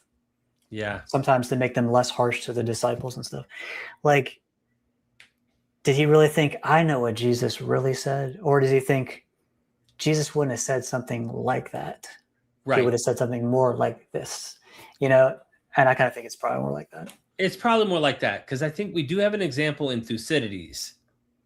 He's like the creme de la creme historian, right? The best. Okay. And Thucydides said something like, in one occasion, he tells you what someone said. He gives you a saying of someone. Now, this is the historian of historians. There's not, I think there's people on par, but like he's the one, right, that people go to. In the ancient world, nobody wrote a better history about what happened, literally, than him. And he documents what someone said. And then he said, I have inserted these words, an honest person, thankfully, where, you know, you really get to see what he's doing. He says, I've inserted these words into that person's mouth on that occasion because I suspect that's what they would have said on that occasion. So I've put those words into their mouth. It's like if I knew you, I don't even know if he knows the person he's writing the history about, but I think there's a feel you get about characters. And he's putting in there in a history something there's probably no chance in hell he had any way of actually knowing what they really said. So is that going on in the Gospels when Matthew goes, no, Jesus would never have been angry at them. Instead, he's showing, you know, niceness or politeness, and he's not calling him these names or whatever that Mark does, or whatever the example may be. Yeah. Is he assuming, kind of like Thucydides, like, no, you, Mark, have it wrong, and that Jesus would have actually done this? And so they're fixing based on their own little, what they suspect Jesus should have said. You see what I'm saying? Yeah, I mean, clearly Matthew was not a biblical literalist when he was reading Mark. He didn't take Mark like that. No. So why should we? Exactly. If I may, just to tease people with the documentary you helped script, I was going to see if we could just tease people with a few minutes of it, and then I'll drop it in the chat, hoping people can go and check it out and show you some love in that comment section too, as well as under this one. You down? Yeah. Just a couple minutes. Give it a couple minutes here. Good. Yeah. Okay, cool. I just want people to see what you literally, the words that you produced. I mean, there are times where I put into your mouth what I felt on the occasion were necessary. Teasing. But you are the mastermind behind this script. So everybody praise DJ Wilkins here. Bow down. Here we go. Let's hear what DJ puts together. For 2 millennia, the story has haunted the Christian imagination. A trusted disciple dining at his master's table rises to betray the Messiah with a kiss. 30 pieces of silver, a noose in a field. The ultimate villain of sacred history, Judas Iscariot. What if I told you this infamous character, this man, whose very name became synonymous with treachery, may never have existed at all? What if the story we've been told for centuries is something far more sophisticated than simple history? What if the gospel authors or master storytellers weaving together threads from ancient Jewish scriptures to create a composite portrait of betrayal? The evidence is hiding in plain sight. Recent biblical scholarship has uncovered an ancient literary technique used throughout the New Testament, a technique so prevalent that it appears in roughly 1 out of every 4 scriptural quotations in the Gospels. This technique involves combining multiple passages from Hebrew scripture into seamless new creations. And when we turn this lens towards the Judas story, something remarkable emerges. Nearly every detail of his betrayal, from his name to the silver, to the kiss, to the Mount of Olives, can be traced back to earlier betrayal narratives in the Old Testament. Not just one source, but multiple stories woven together like threads in an ancient literary fabrication. This is the story of how biblical scholars discovered that one of Christianity's most foundational narratives may be precisely what the author of 2 Peter insisted it was not. I love it. A cleverly devised tale. Before we continue, if you find this investigation compelling, be sure to subscribe to MythVision. And for those who want to dive even deeper, join us on Patreon, where you'll get early access to content like this before anyone else. Now, let's examine the evidence. To understand how the Judas story may have been constructed, we first need to understand a fundamental technique of ancient writing that modern biblical scholarship has only recently begun to fully appreciate. In their landmark 2-volume work, Composite Citations in Antiquity, By the way, you bought a this team book of biblical for me. scholars demonstrated that ancient authors... That book, you bought that book and mailed it to me, dude. Yeah, or I sent you the gift card for it or something. Yeah. I thought you bought it and mailed it to me. That's why I was looking for it. I was just very excited about it. I think being able to see one of the, I got it. Nice. Yeah. I respect the gospel authors as creative writers. You know what I mean? Even if there's other, I don't have to respect them in every way, but like as creative writers, there's a lot of cool stuff, especially when you look at, I don't know, just like stuff that I kind of appreciate like that they're doing literarily. And I love the idea that we can, especially because it's kind of against the grain of what we've been taught to believe, see like how they actually constructed some of the text using a specific technique. I think it's super cool. Just like, let's go in the writer's room of this, TV show and see how they make up the story. It's like, I think it's pretty fascinating. I think it is too. One of the takeaways from that was the I'm gonna share this. Everyone, I put the link in the chat. If you're curious, put this in your queue. Go watch the invention of Judas, where DJ has helped craft quite a fascinating point that every point of the narrative you can find in the Judas story can be traced back to a composite of literary text writings from the sacred scripture in the LXX. So you go back, you'll find from Joseph to David with Ahithophel, all these stories are being recycled into a narrative in the New Testament for Jesus being betrayed by Judas. And I find that fascinating to me. I'm like, okay, that was really, really cool. It does raise serious doubts on, should we trust this guy really existed, or is he a fiction? Is he a made up character in order to make sense of this story about Jesus, Yeah. And there's a fun thing about a Christian scholar, I'm pretty sure they were arguing against a translation of a word into betrayed that we talk about as well. Mm-hmm. That's like the only place outside of the Gospels that has this idea of betrayal. We could pretty much just, I think, pull the rug out from the whole thing. Mm.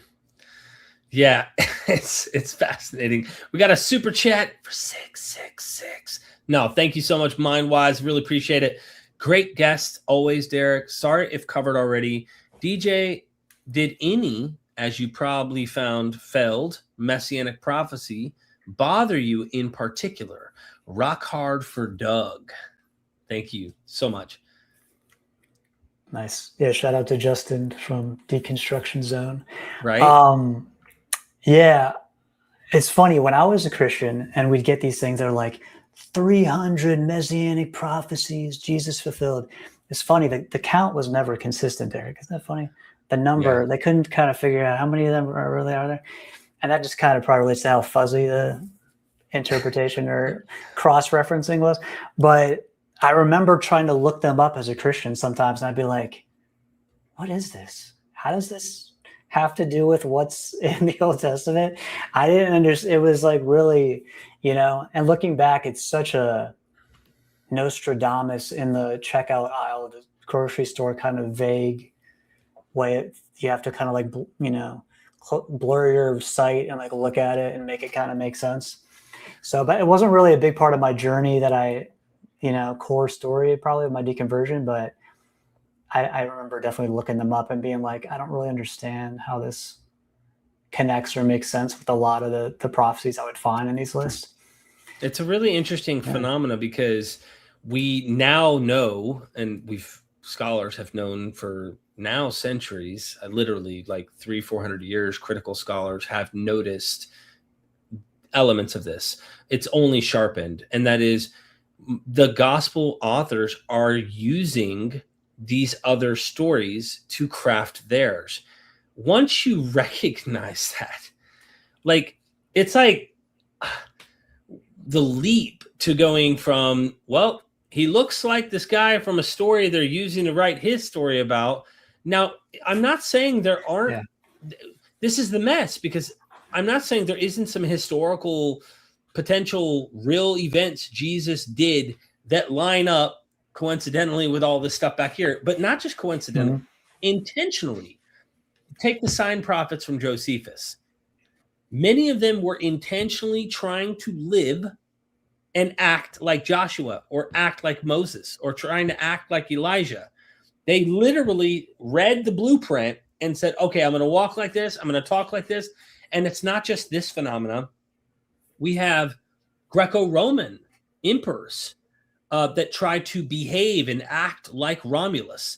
We also have not Julius Caesar, but not Pompey, but trying to think of the Julius Caesar's really close buddy. Octavian and him have beef, and they go to war. He ends up taking Cleopatra's wife. Help me out in the chat. Anybody?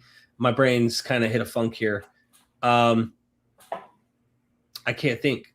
I'm trying to think of his name. Someone in the chat will remind me. But anyway, him and Cleopatra, after Julius Caesar's been assassinated and is gone, him and Cleopatra are actually off the coast of Ephesus, and they go onto the shore, and they have a religious festival procession where he is Dionysus, she is Isis, the goddess, and the festival has all these people dressed up as Maenads and satyrs. Mark Antony.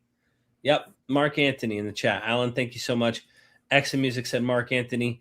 Appreciate that. Thank you for that. My brain was in a funk. But yeah, they were imitating older myths, older stories, and literally trying to live them out. So you have a problem. Was Jesus a messianic figure like Josephus describes, where he's intentionally trying to imitate in some way? I imagine the guy probably did in some way. The other problem is we know they're writing crafty stories, and they aren't just, this is what he literally did kind of stuff. So you have this both and tug of war. And I could see Christians reading that first part going, oh yeah, he was trying to do it because it happened. They're just documenting what he really did. And it's like, then when you see the contradictions between the texts that don't even agree in the Gospels, you go, well, what do you do with that? And then other problems that come up, so there's all sorts of stuff. But they love to fixate on Jesus in this way. Oh, Jesus fulfilled all these prophecies that aren't actually predictions. They're just other stories that look similar. But what they don't maybe study as much is that there's already these patterns in the Old Testament. I mean, Elijah's pattern after Moses.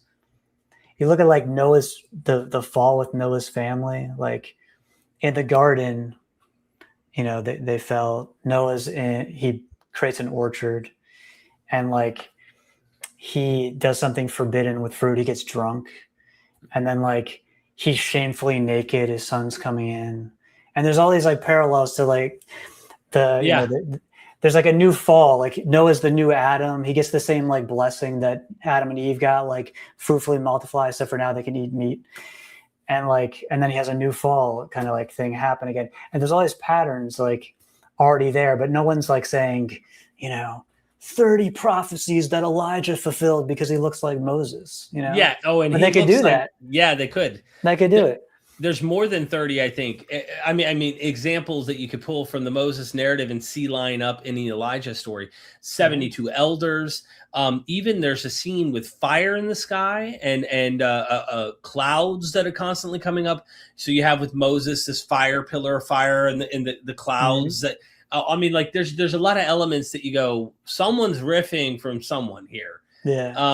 And then I've heard of some scholars who aren't experts in that area go, did Elijah try to be like Moses and walk and act like him? And it's like, where do you draw the line here? At some point you have to go, okay, we have enough evidence on the literary side to see they're inventing, that they're crafty, that they're looking to the prior story, and they're modeling Jesus after that.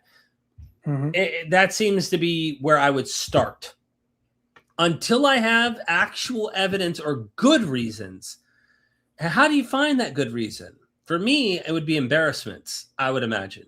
Like problems, in my opinion, that even the next gospel writer seems to be a little weary of.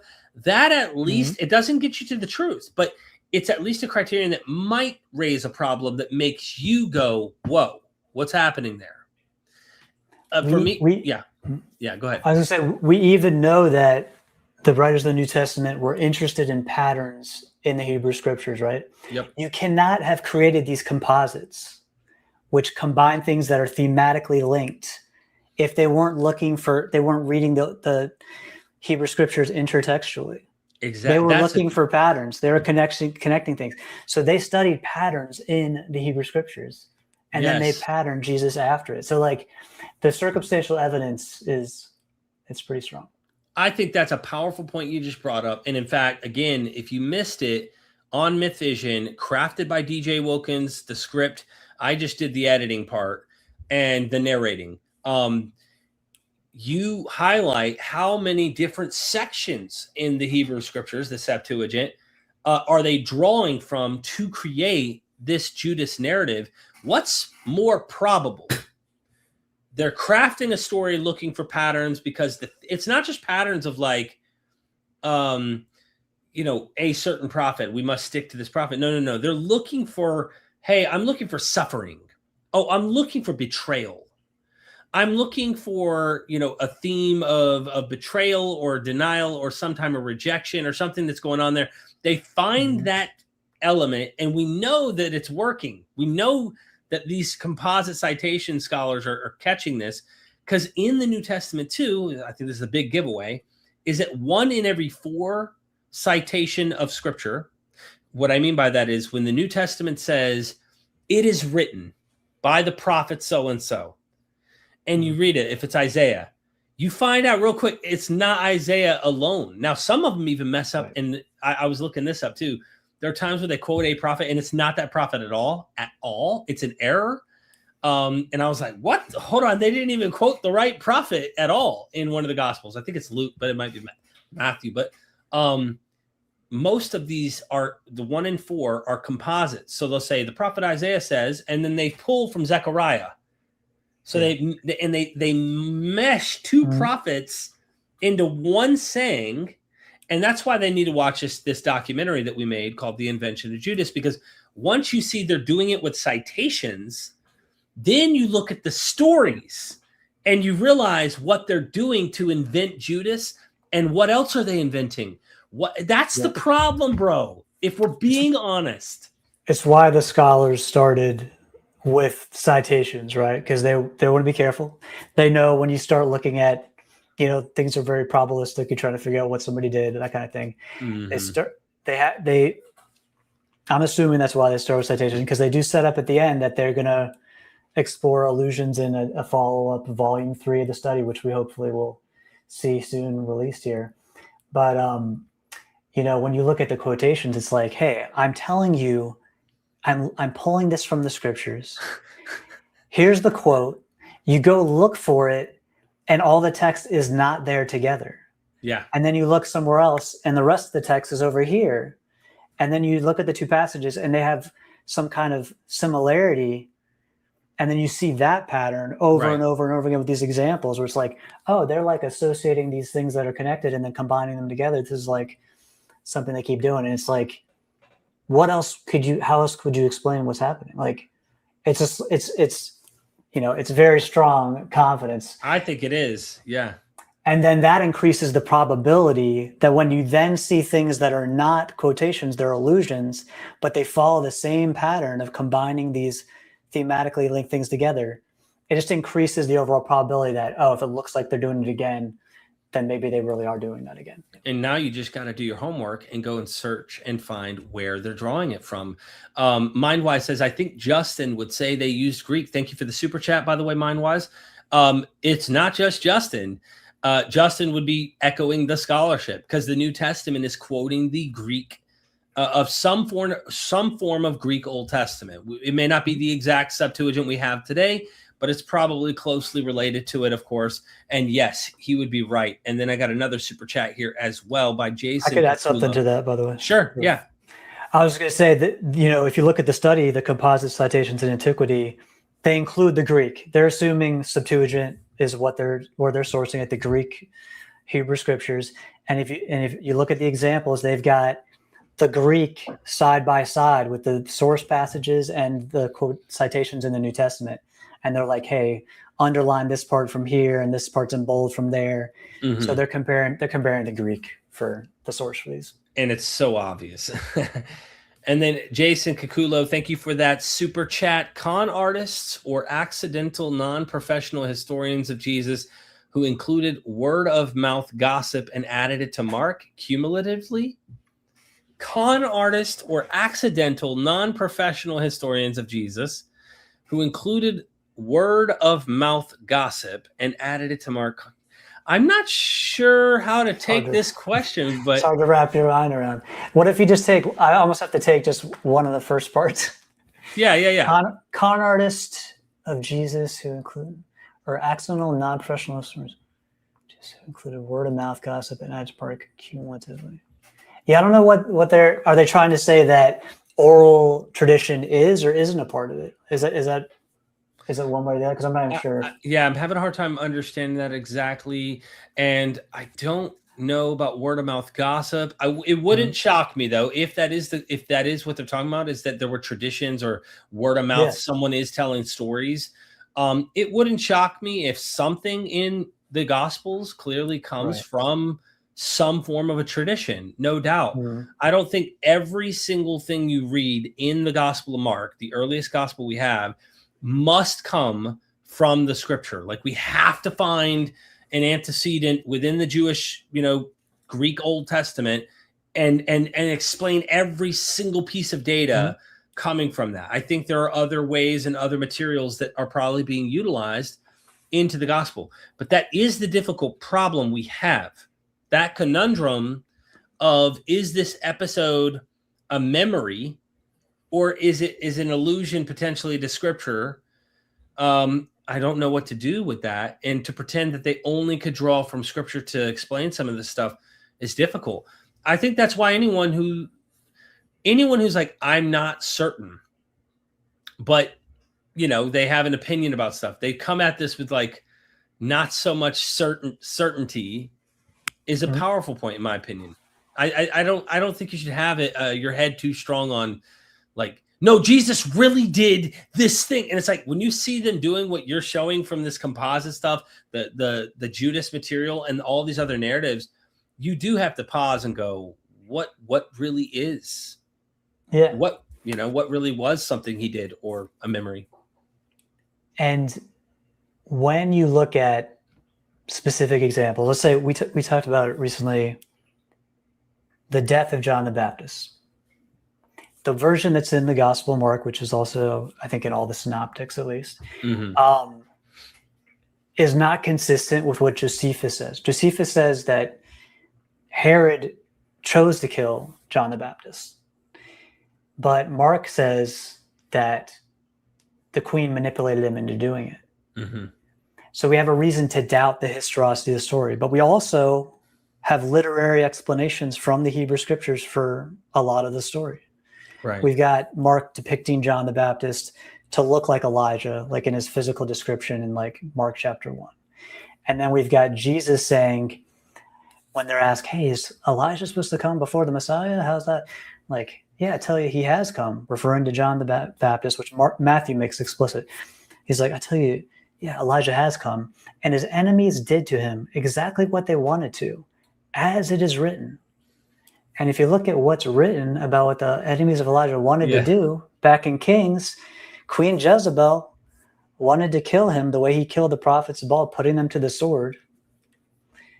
And, whether, and some have suggested, like Bishop John Sully Spong, that putting to the sword could involve, like, if you're going to kill somebody with a sword, what are your options to do it efficiently? You cut their head off as one of them.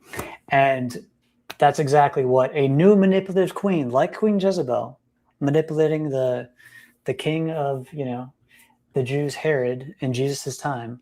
She manipulates him like Jezebel did the guy before to kill John the Baptist. And unlike Queen Jezebel, who vowed to do the same thing to Elijah that he had done to the prophets of Baal, and then failed to pull off doing that, she said, Queen Jezebel actually finishes the job of what she wanted to do. Yeah. So we have a reason to doubt it historically because it's inconsistent with other texts, and we have a literary explanation at the same time. Yeah. So what's the probability? And there's other examples, like that. Yeah, I'm curious. Again, just thank you, Jason. Another one from Jason. Thank you, Jason. Jason says, Paul, after 39 AD, was a Roman agent tasked with destroying Judaism due to repeated rebellion. Jews did not want to kill Christ. Jews did not criticize Jesus for healing on the Sabbath. Judas Iscariot was a fake, made-up person. There's a lot there. So I don't read Paul that same way as a Roman agent, even though there is a book. What is the name of that book? Is a woman who wrote a book. Paul as a Roman agent.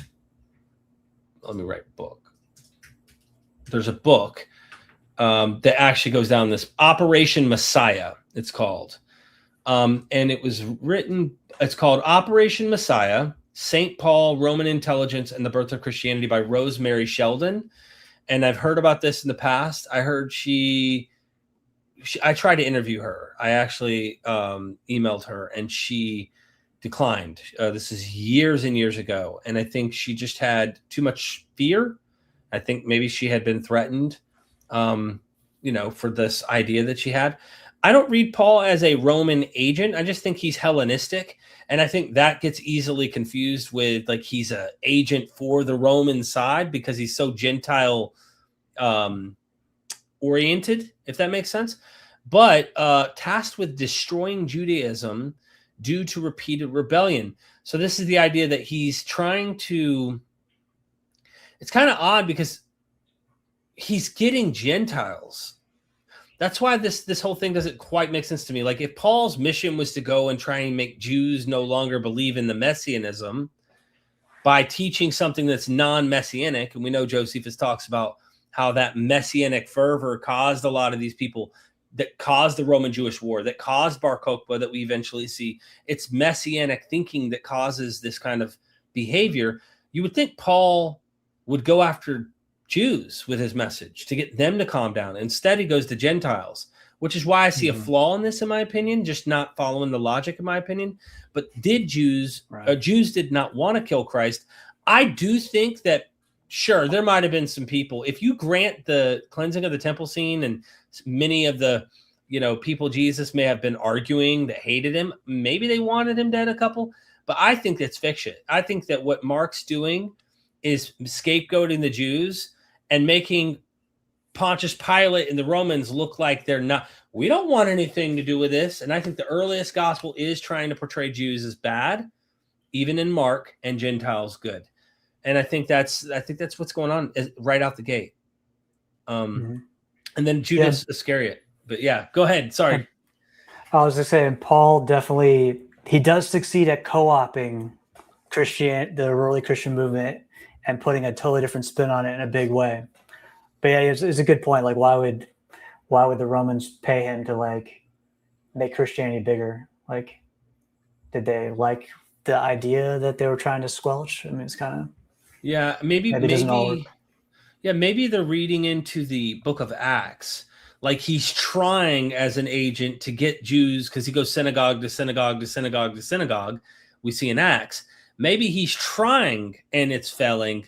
He's a paid agent, if you take this hypothesis, and he's trying to get Jews in synagogues to, like, no, accept our version of this stuff, and they're not digging it. Okay, now that's granting Acts, the portrayal we're seeing in Acts that Paul's bumping into many Jews. He's interested in Jews. But even like John Dominic Crossan does think even the letters reflect this idea with churches and like going to synagogues.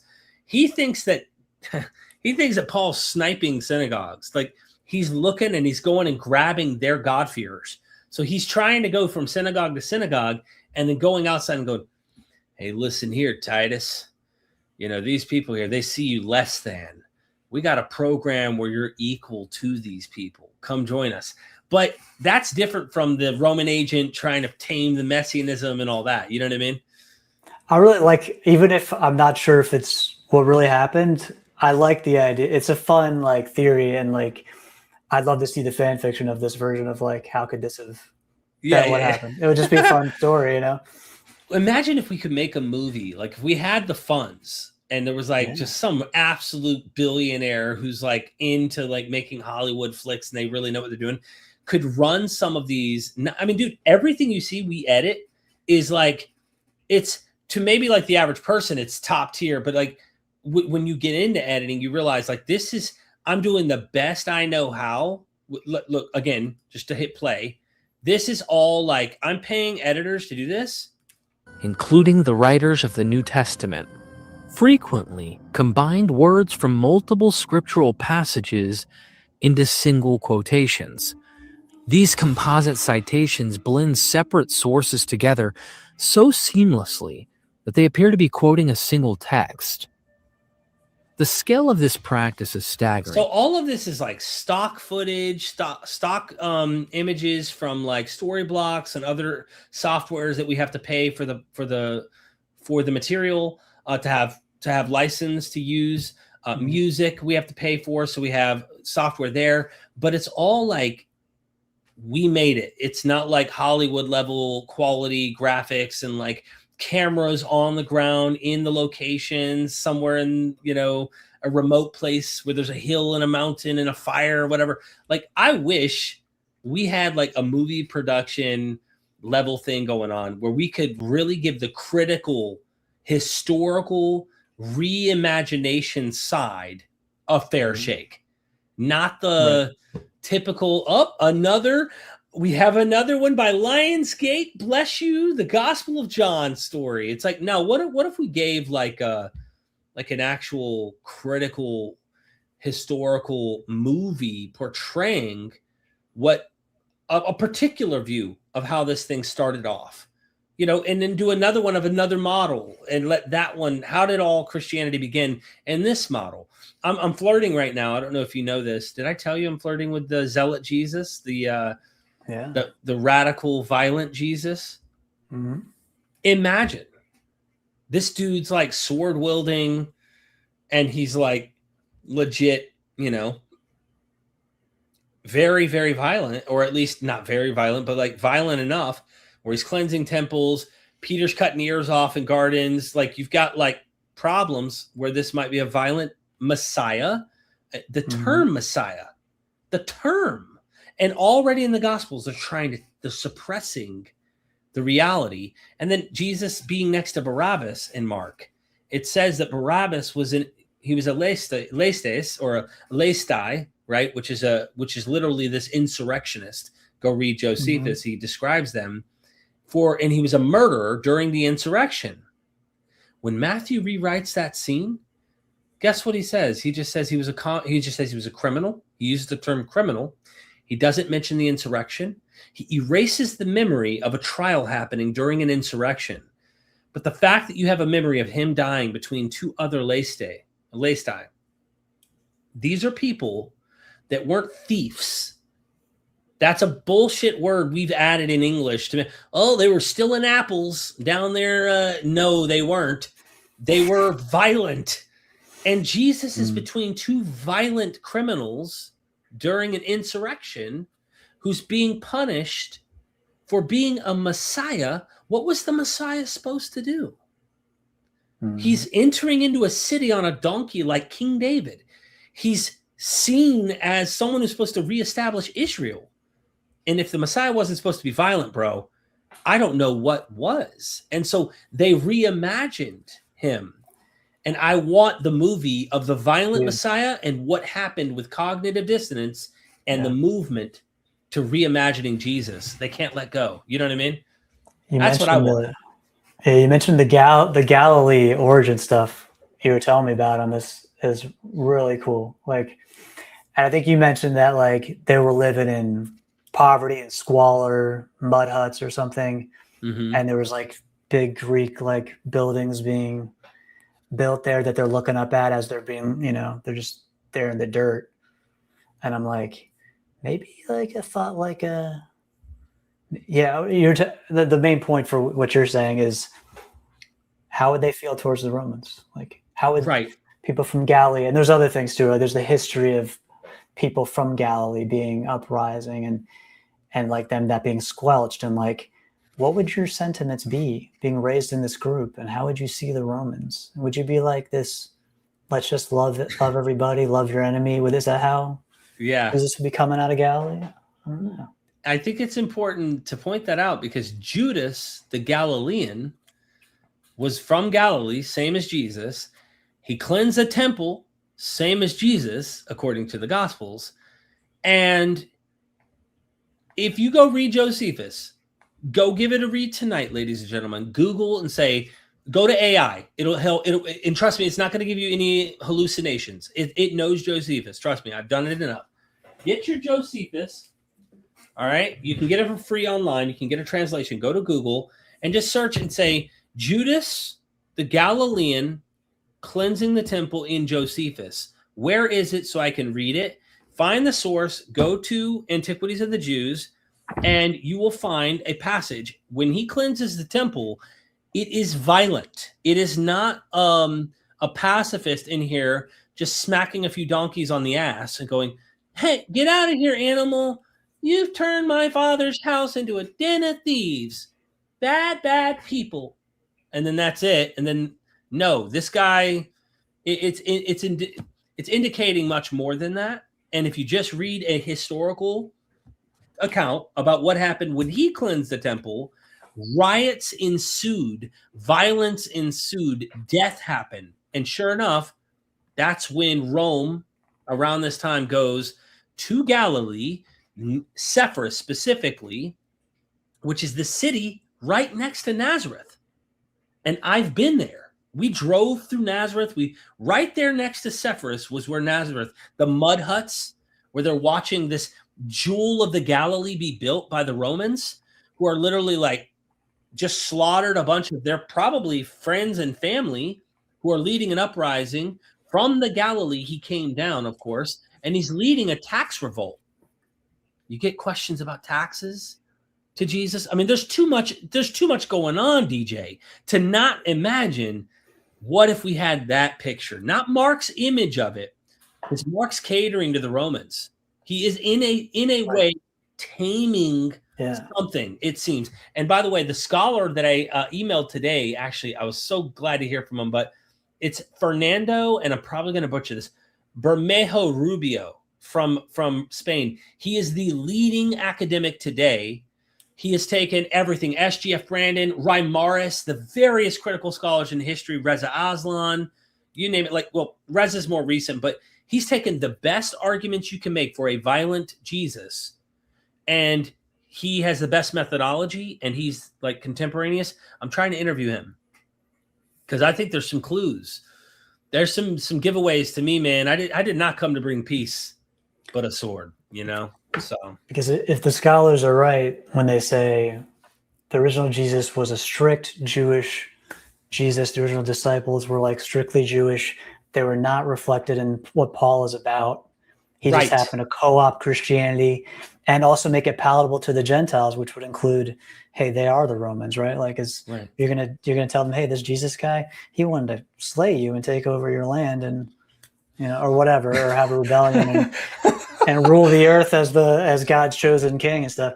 Is that what you're trying to sell the Gentiles? So interesting. We've lost so much of like, what did the real Jesus say? Because the first gospel is written after Paul and influenced heavily by Paul. Even Matthew seems to be influenced by Paul in new and additional ways. and he's like trying to make it more strictly Jewish, but like so much is unclear about what was the original Jesus that this kind of theory seems like it becomes much more possible. Like, who's that? What was he really like before these changes? Right. That's a good point. And Jason, thank you for the super chat again. Is Paul infiltrating the earlier movement and hijacking it to this? I don't know. There's a scholar too. I got another scholar. Man, I'd go on. And there's another academic who does think there's something. You and I need to do our documentary though, because you're crafting another script. For those who don't know, the Bright Mind and DJ's Skull is crafting a script. You and I brainstormed. We've talked about it for hours together, but you're getting into the weeds with time you have that I don't, and that is exploring this idea of we might even throw something a little further than the typical, which most scholars think Mark's using Paul, but what are the implications of some interpretations we might see in the text? And we want to let people think through it. We're not trying to tell you what to think, but we might have found some interesting stuff. And this might turn into an article, bro. We should probably co-write an article, have it peer reviewed or something, because I think there's something to this. And I was told by James Barker, PhD, who said, when I told him like the full skinny on this from my mind, and you've gone deeper, he said, man, I've never heard anyone write an article on that way. He said, you guys, you really should. He was blown away by it. Anyway. Awesome. No, I'm looking forward to it. William Arons. Oh, sorry.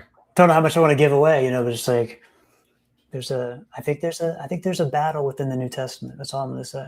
So, there's definitely a battle. Yeah. I think there is definitely.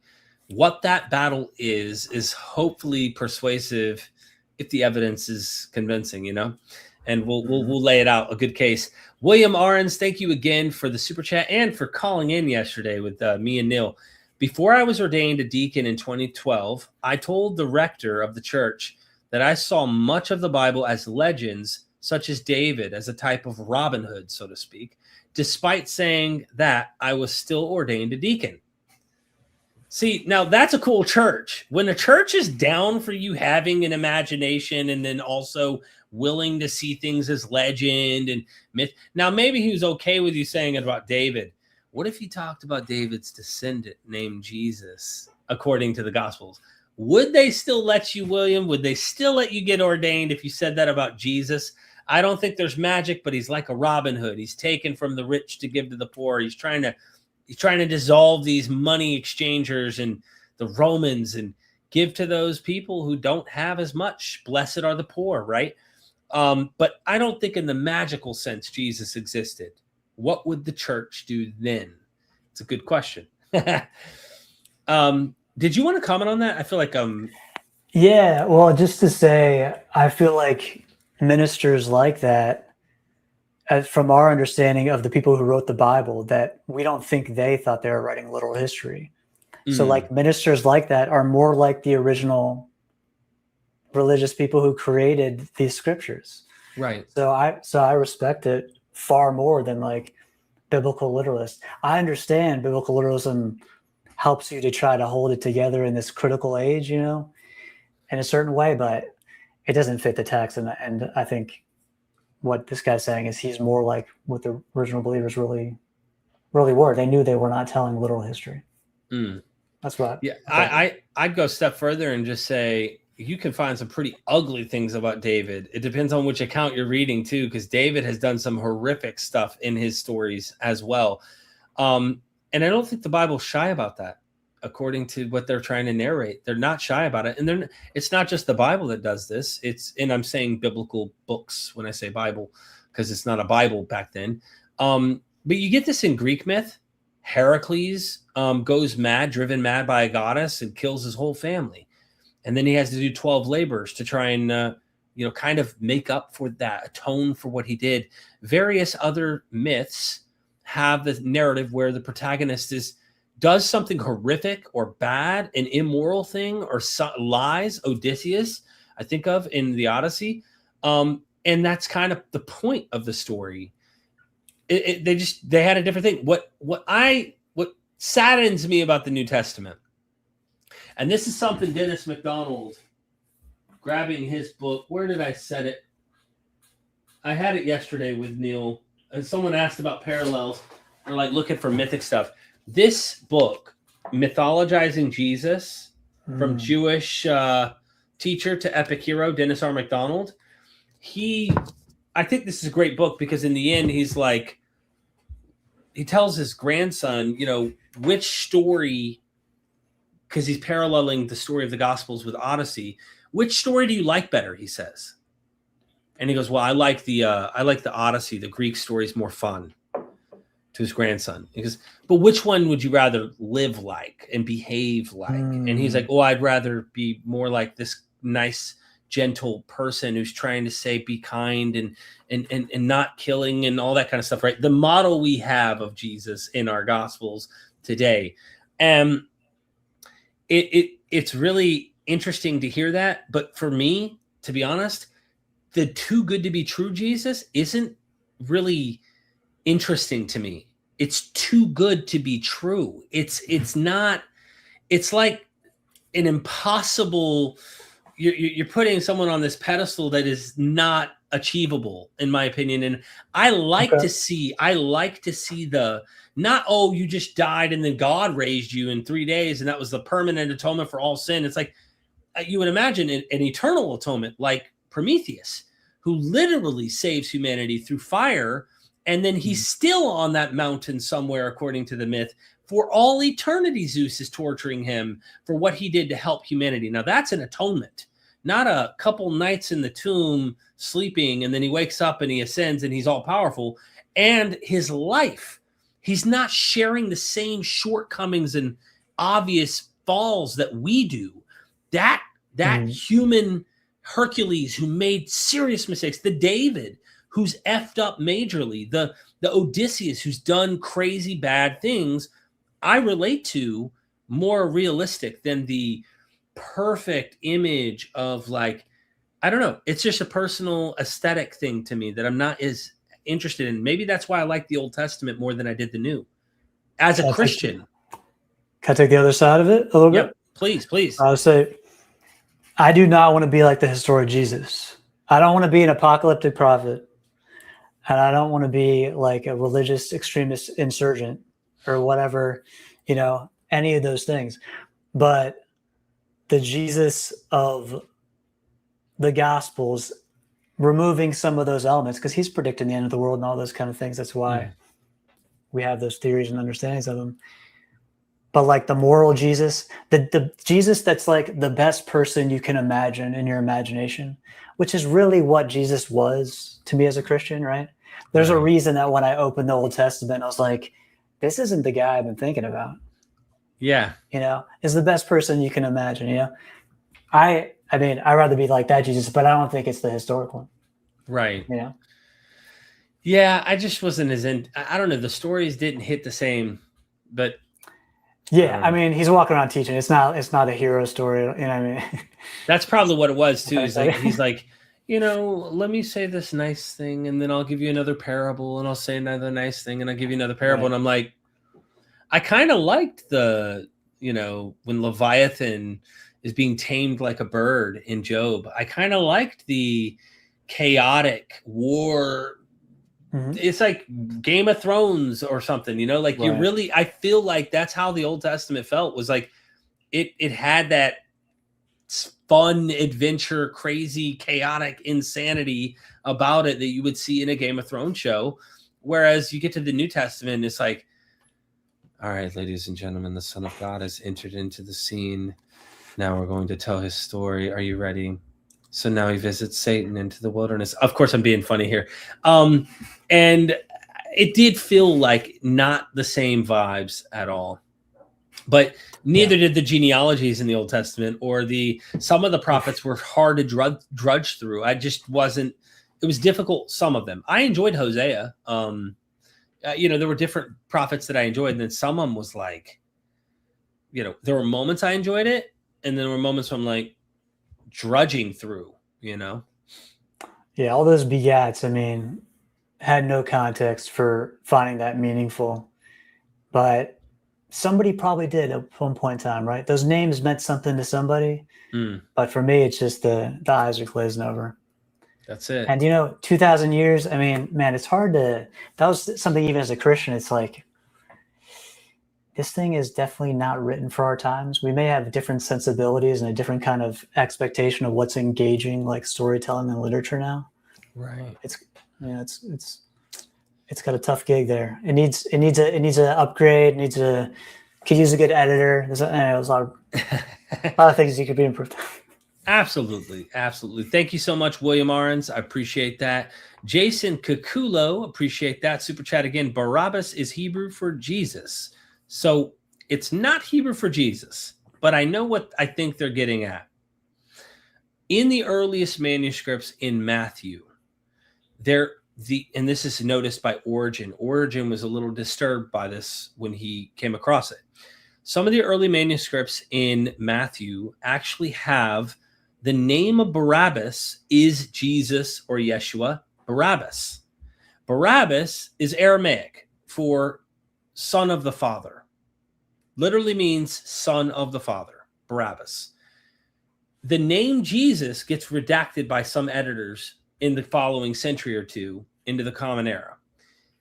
You have literally Jesus Barabbas, Jesus son of the Father, Yeshua son of the Father, next to Jesus son of the Father, son of God.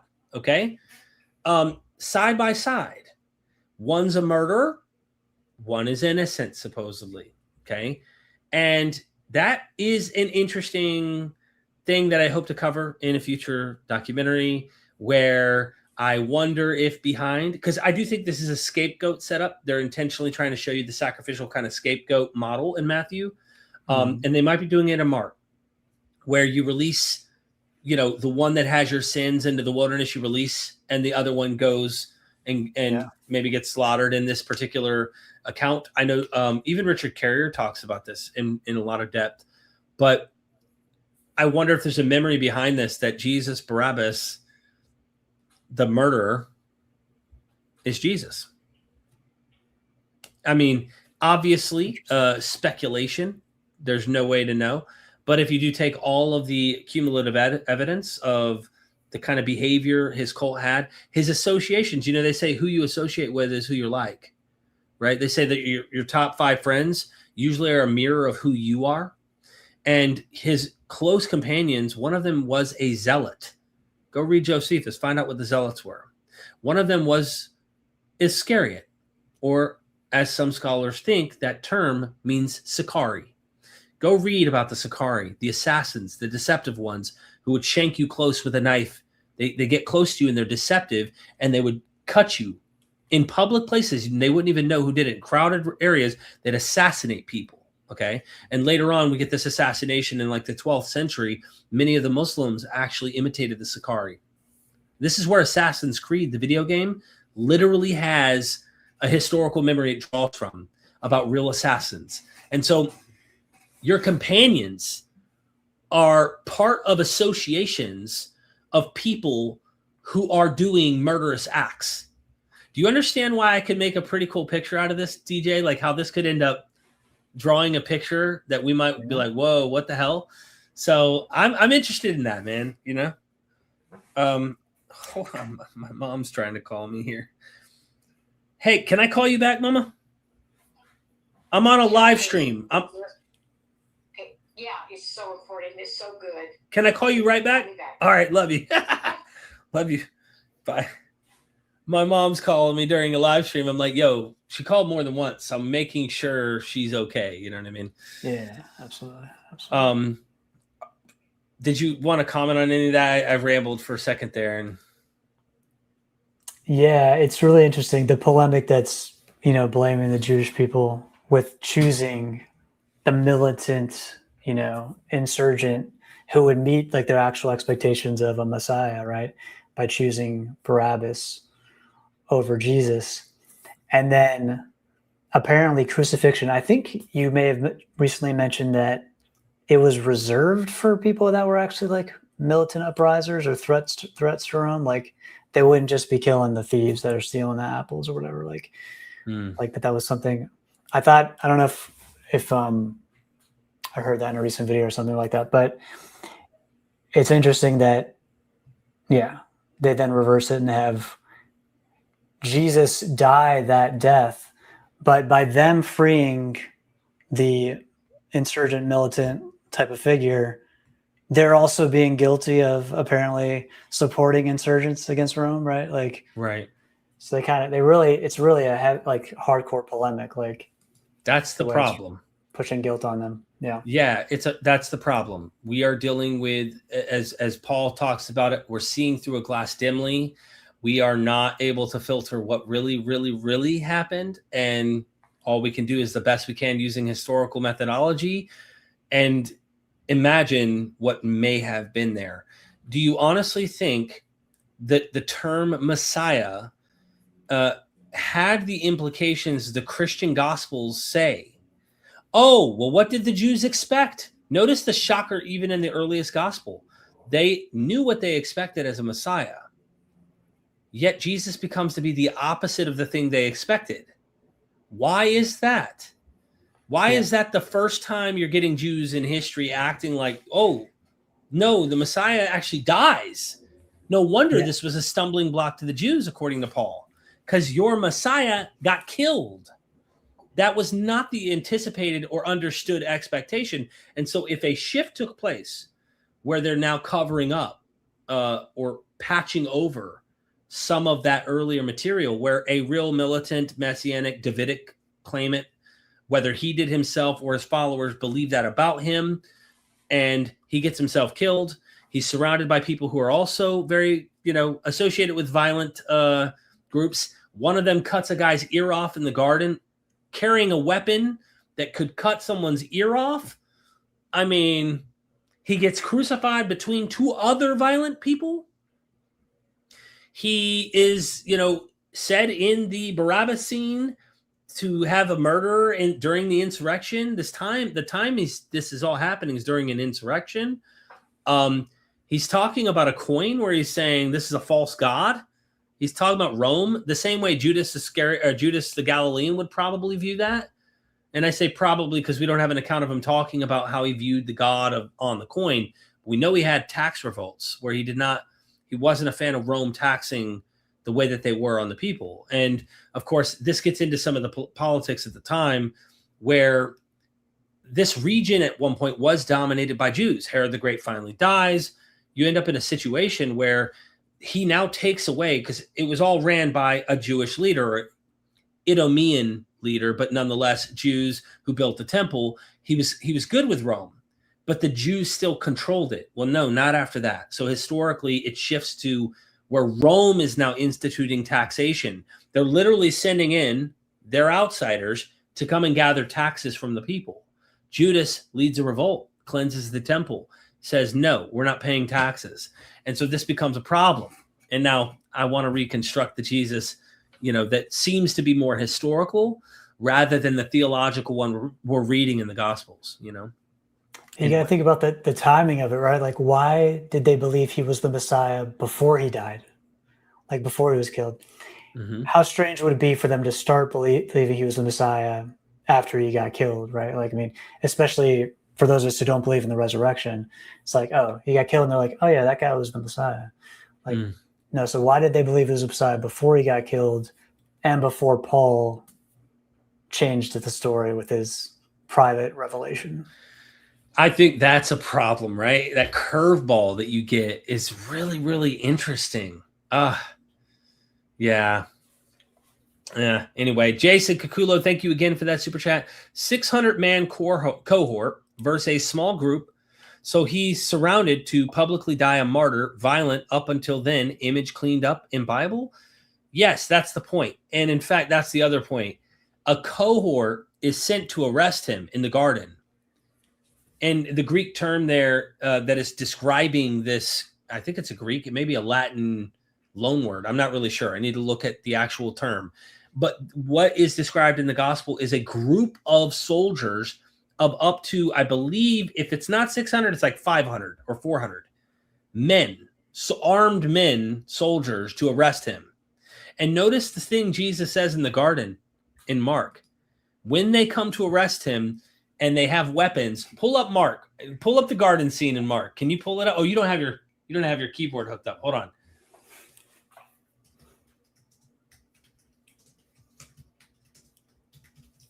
This is good. So Mark 14. I wish I could pull it up. I have my laptop. I don't have I got to get a new computer. This computer isn't working for streams. Mark 13, you got the Last Supper. All right. The covenant in my blood, all that. Jesus predicts Peter's denial. Okay. Then Gethsemane. They went to a place called Gethsemane, and Jesus said to his disciples, "Sit here while I pray." He took Peter, James, and John along with him, and he began to deeply distressed and troubled. "My soul is overwhelmed with sorrow to the point of death," he said to them. "Stay here and keep watch." This is that omniscient narrator that comes in, where the Abba Father stuff that you and I noticed. Okay. Mm-hmm. Then he returned to his disciples. I'm just skipping that part. Sleeping. Simon, he said to Peter, are you asleep? Couldn't you keep watch for 1 hour? Watch and pray so that you will not fall into temptation. The spirit is willing, but the flesh is weak. Once more, he went away and prayed the same thing. When he came back, he again found them sleeping because their eyes were heavy. Now, returning a third time, he said to them, "Are you sleeping? Are you still sleeping and resting enough? The hour has come. Look, the Son of Man is delivered into the hands of sinners. Rise, let us go." And it's all exclamations, it's like urgent. "Here comes my betrayer." It says, just as he was speaking, Judas, one of the 12, appeared. With him was a crowd armed with swords and clubs, sent from the chief priest, the teachers of the law, and the elders. Now the betrayer had arranged signal with them. "The one I kiss is the man. Arrest him and lead him away under guard." Going at once to Jesus, Judas said, "Rabbi," and kissed him. The men seized Jesus and arrested him. Then one of those standing near drew his sword and struck the servant of the high priest, cutting off his ear. The other gospels describe this as Peter. "Am I leading a rebellion?" Jesus said. "That you have come out with swords and clubs to capture me?" You know what I'm saying? Going out of his way to say he's not leading a rebellion. Of course. Why does he need to do that so much? Why is he constantly acting like I'm not doing the thing? Why are you accusing me of doing the thing? He gets killed for the thing that's the accusation of. That he is a messianic. He's trying to claim to be a king. He's a Messiah claimant. And these Messiahs, go read Josephus, constantly were involved in acts of violence, riots, and things like that. And so I know that this is, it's reading between the lines, not the lines themselves, or reading behind the lines, not the face value of the text themselves. And when you look at those clues, you go, and then you read it next to a history like Josephus, you have red flags, right? "Every day I was with you teaching in the temple courts, and you did not arrest me, but the scriptures must be fulfilled." Ha! You know what I mean? That's a big red flag to me when you see that in the text from Mark and any gospel, really. We know what they're doing. They're pulling from the Old Testament and they're crafting stuff. So I would like to see this from scripture. Let's see if we can find some of this there. But you do have to look to Josephus just like you did with John the Baptist. And when you do, you start going, what's up with this, Yeah, absolutely. And that stuff about "here comes my betrayer," I'm just there's no point when I'm most am I reading a play right now? Is it character enters stage left? It's like reading Shakespeare. It's it feels very much not like history. It feels very much like a dramatized story, Absolutely. I love it though. I do love it. It's so much fun. I mean, this is my thing. You know what I mean? I don't know. You have a passion about that. So I want to plug you. I've kept you for almost 3 hours, bro. I hope that you're not in trouble for that. No. Not in trouble. Yeah.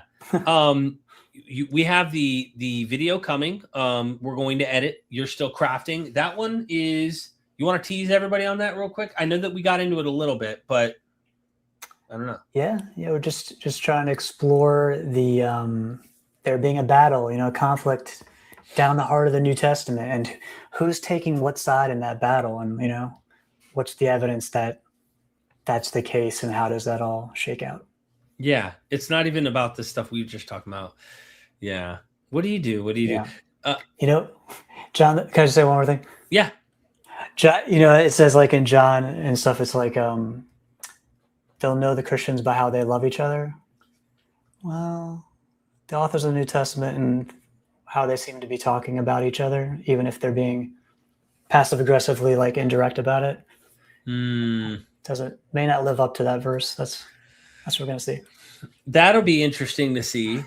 It'll be really interesting to see. By the way, someone in the chat was talking about Jay Dyer. I just noticed that. I was too busy. This guy right here, I guess he's probably a pre-sub. I imagine a tag guy. I'm not sure. Again, it is interesting. I've actually picked up a lot on philosophy since just, I'd say, within the last few months. Been reading a lot of Plato and diving in, but a lot of it is word salad. I'm not going to lie. And a lot of it is word salad built on no way of justifying those particular arguments that they're making. They're just coming up with ways in which they're trying to reason the world out. And of course, we're looking at what's in front of us. And I think Neil Sinlak, Gnostic Informant, had this engagement with Jim Bob, who's like Jay Dyer's like buddy. And Jim Bob like did some anti-evolution thing and then brought up some philosophy stuff or something. And then Neil just answered with a simple thing like it was something to do with science, something to do with empirical approach. And he's like, yeah, we know that because it works. Like you can literally like see that it works. Yeah. Do you need to do all this in order to see that it works? We can actually evaluate that it works. And this didn't solve it. This out here did not actually give us this, right? And so I like to start with what we seem to have the most concrete in front of us. And it sounds like a lot of people want to start back here in order to justify like the things we have in front of us, and then we can work backwards. So it seems like two different kinds of approaches to the world. And I think often I brought a guy on recently. He's not obviously schooled on philosophy or apologetics. When I pressed him on Jesus, the resurrection, he went right back to creation. He went right back to God. He did what precepts do. They jump back to justify knowledge and rationale. And it's like, hold on, I asked you a simple question. What is that solid evidence that Jesus rose from the dead? Oh, no, we need to talk back here. Justify, they turn it around, they shift the burden. And it's like, man, that sucks because you have to start back here and you can't just address the thing that's right in front of you because you want to build up this philosophical cumulative case that somehow justifies. But when we go to the text, there's a problem there. And in fact, because he recently debated Gnostic Informant and he wanted to debate me, I said, look, let's debate on the truth of Christianity. He said no. I can't make Jay Dyer do something he doesn't want to do. I know this shit, you know what I mean? Much better than he does. And that was my challenge because I know this shit. And he wanted to do tag. He told me, oh, so your worldview can't, he mocked me in the private chat. So your worldview, you can't defend your worldview is what he said to me. And I said, you can't defend Christianity.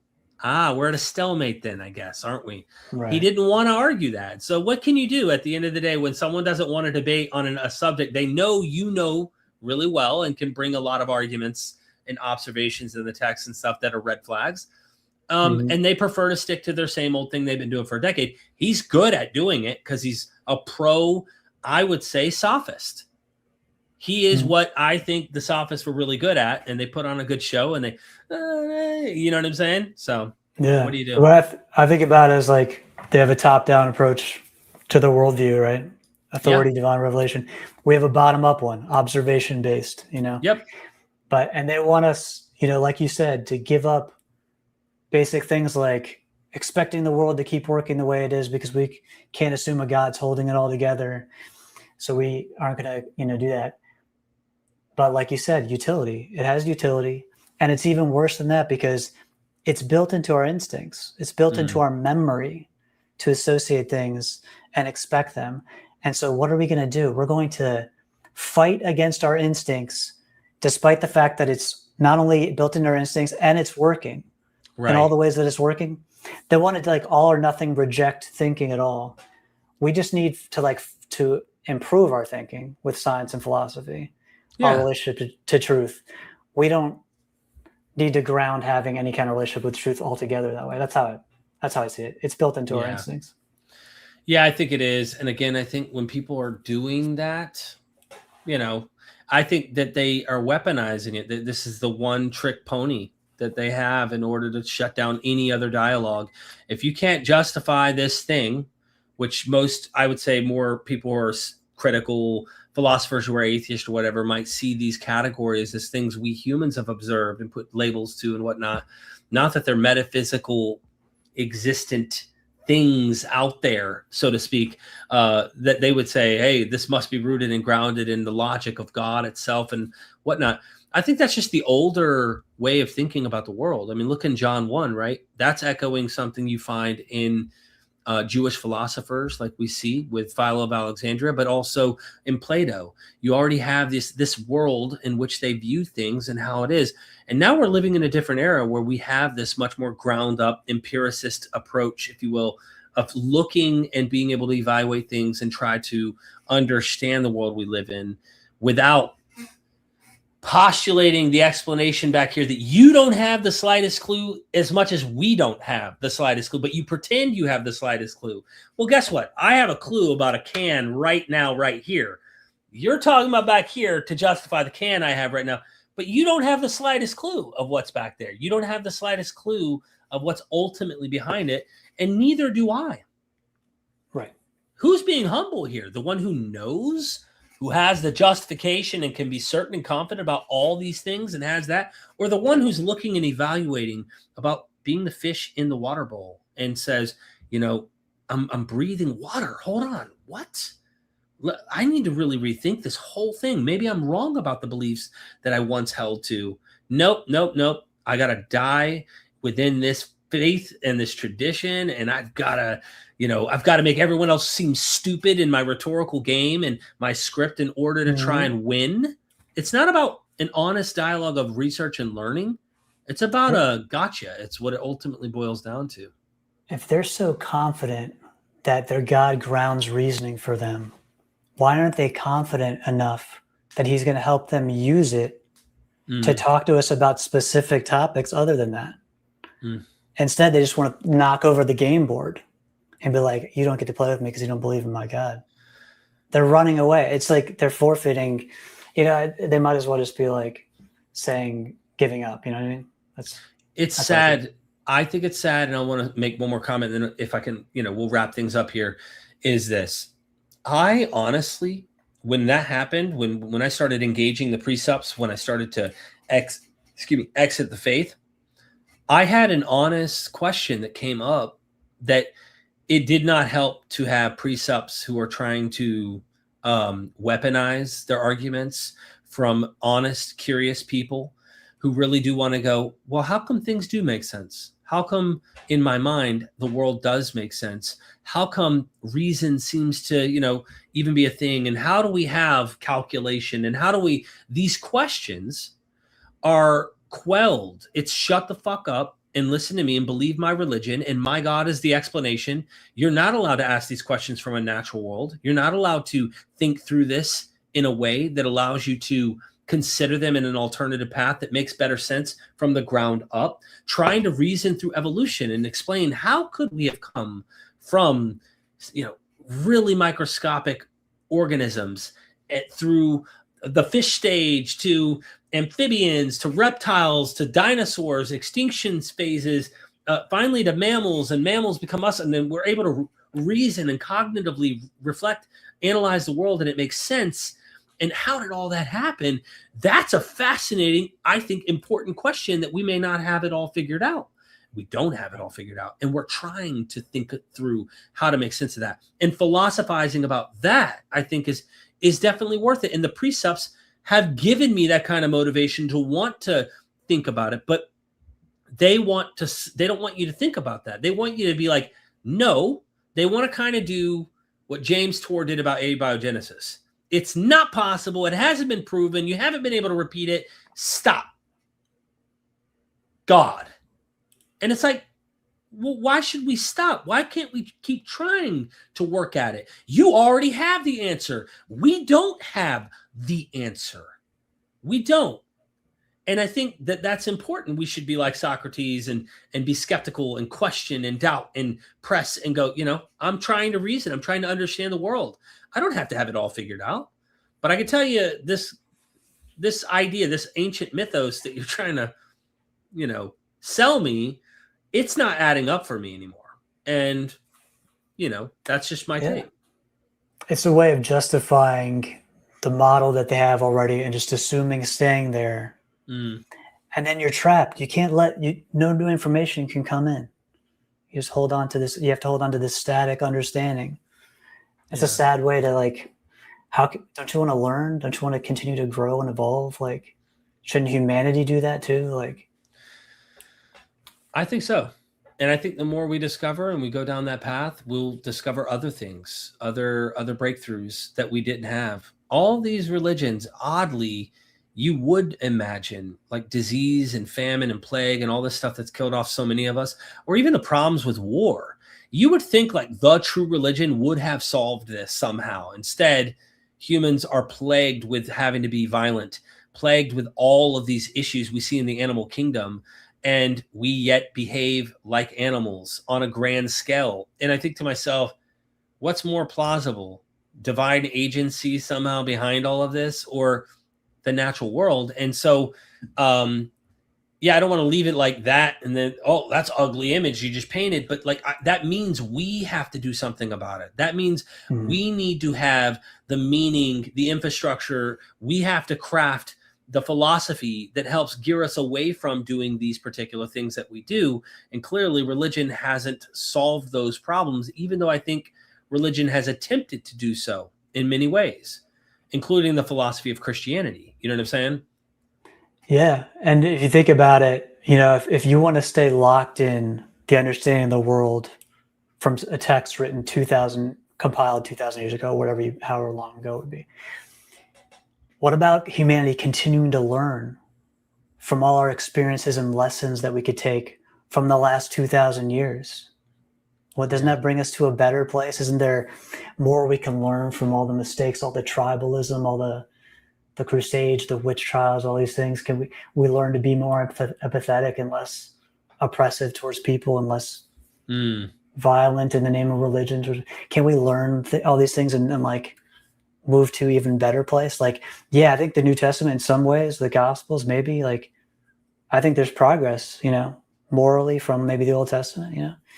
Jesus doesn't seem like the genocidal God, at least, or maybe he'll do that later in Revelation or something. That is kind of the point, actually. That's part of the thesis about the rebel Jesus. The historical Jesus. Yeah, even if you don't take my position, the consensus with Dale Allison and Bart Ehrman is that Jesus does have, I like to use the term fetish, because there's an obsession about this eschatology that God is going to come repay.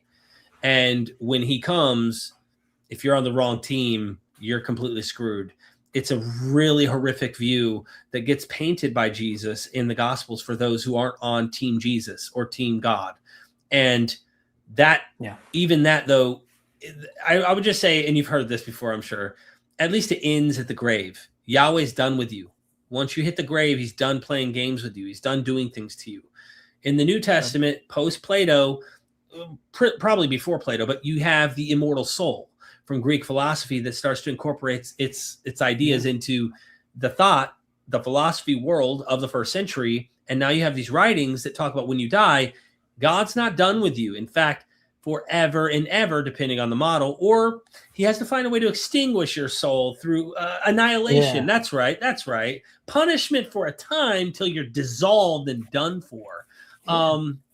Yeah. But the people kicked out of the garden, right? So they couldn't be immortal. So maybe if you don't get redeemed, you just aren't immortal. I mean, I kind of get that view.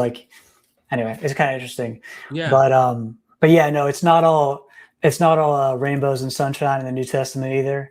And if there's some progress in some ways, maybe Jesus expanding the definition of who's my neighbor in the Good Samaritan parable in the Gospel of Luke, like Bart Ehrman's book's talking about. That doesn't mean everything's progress. Yeah, other things could have gone backwards.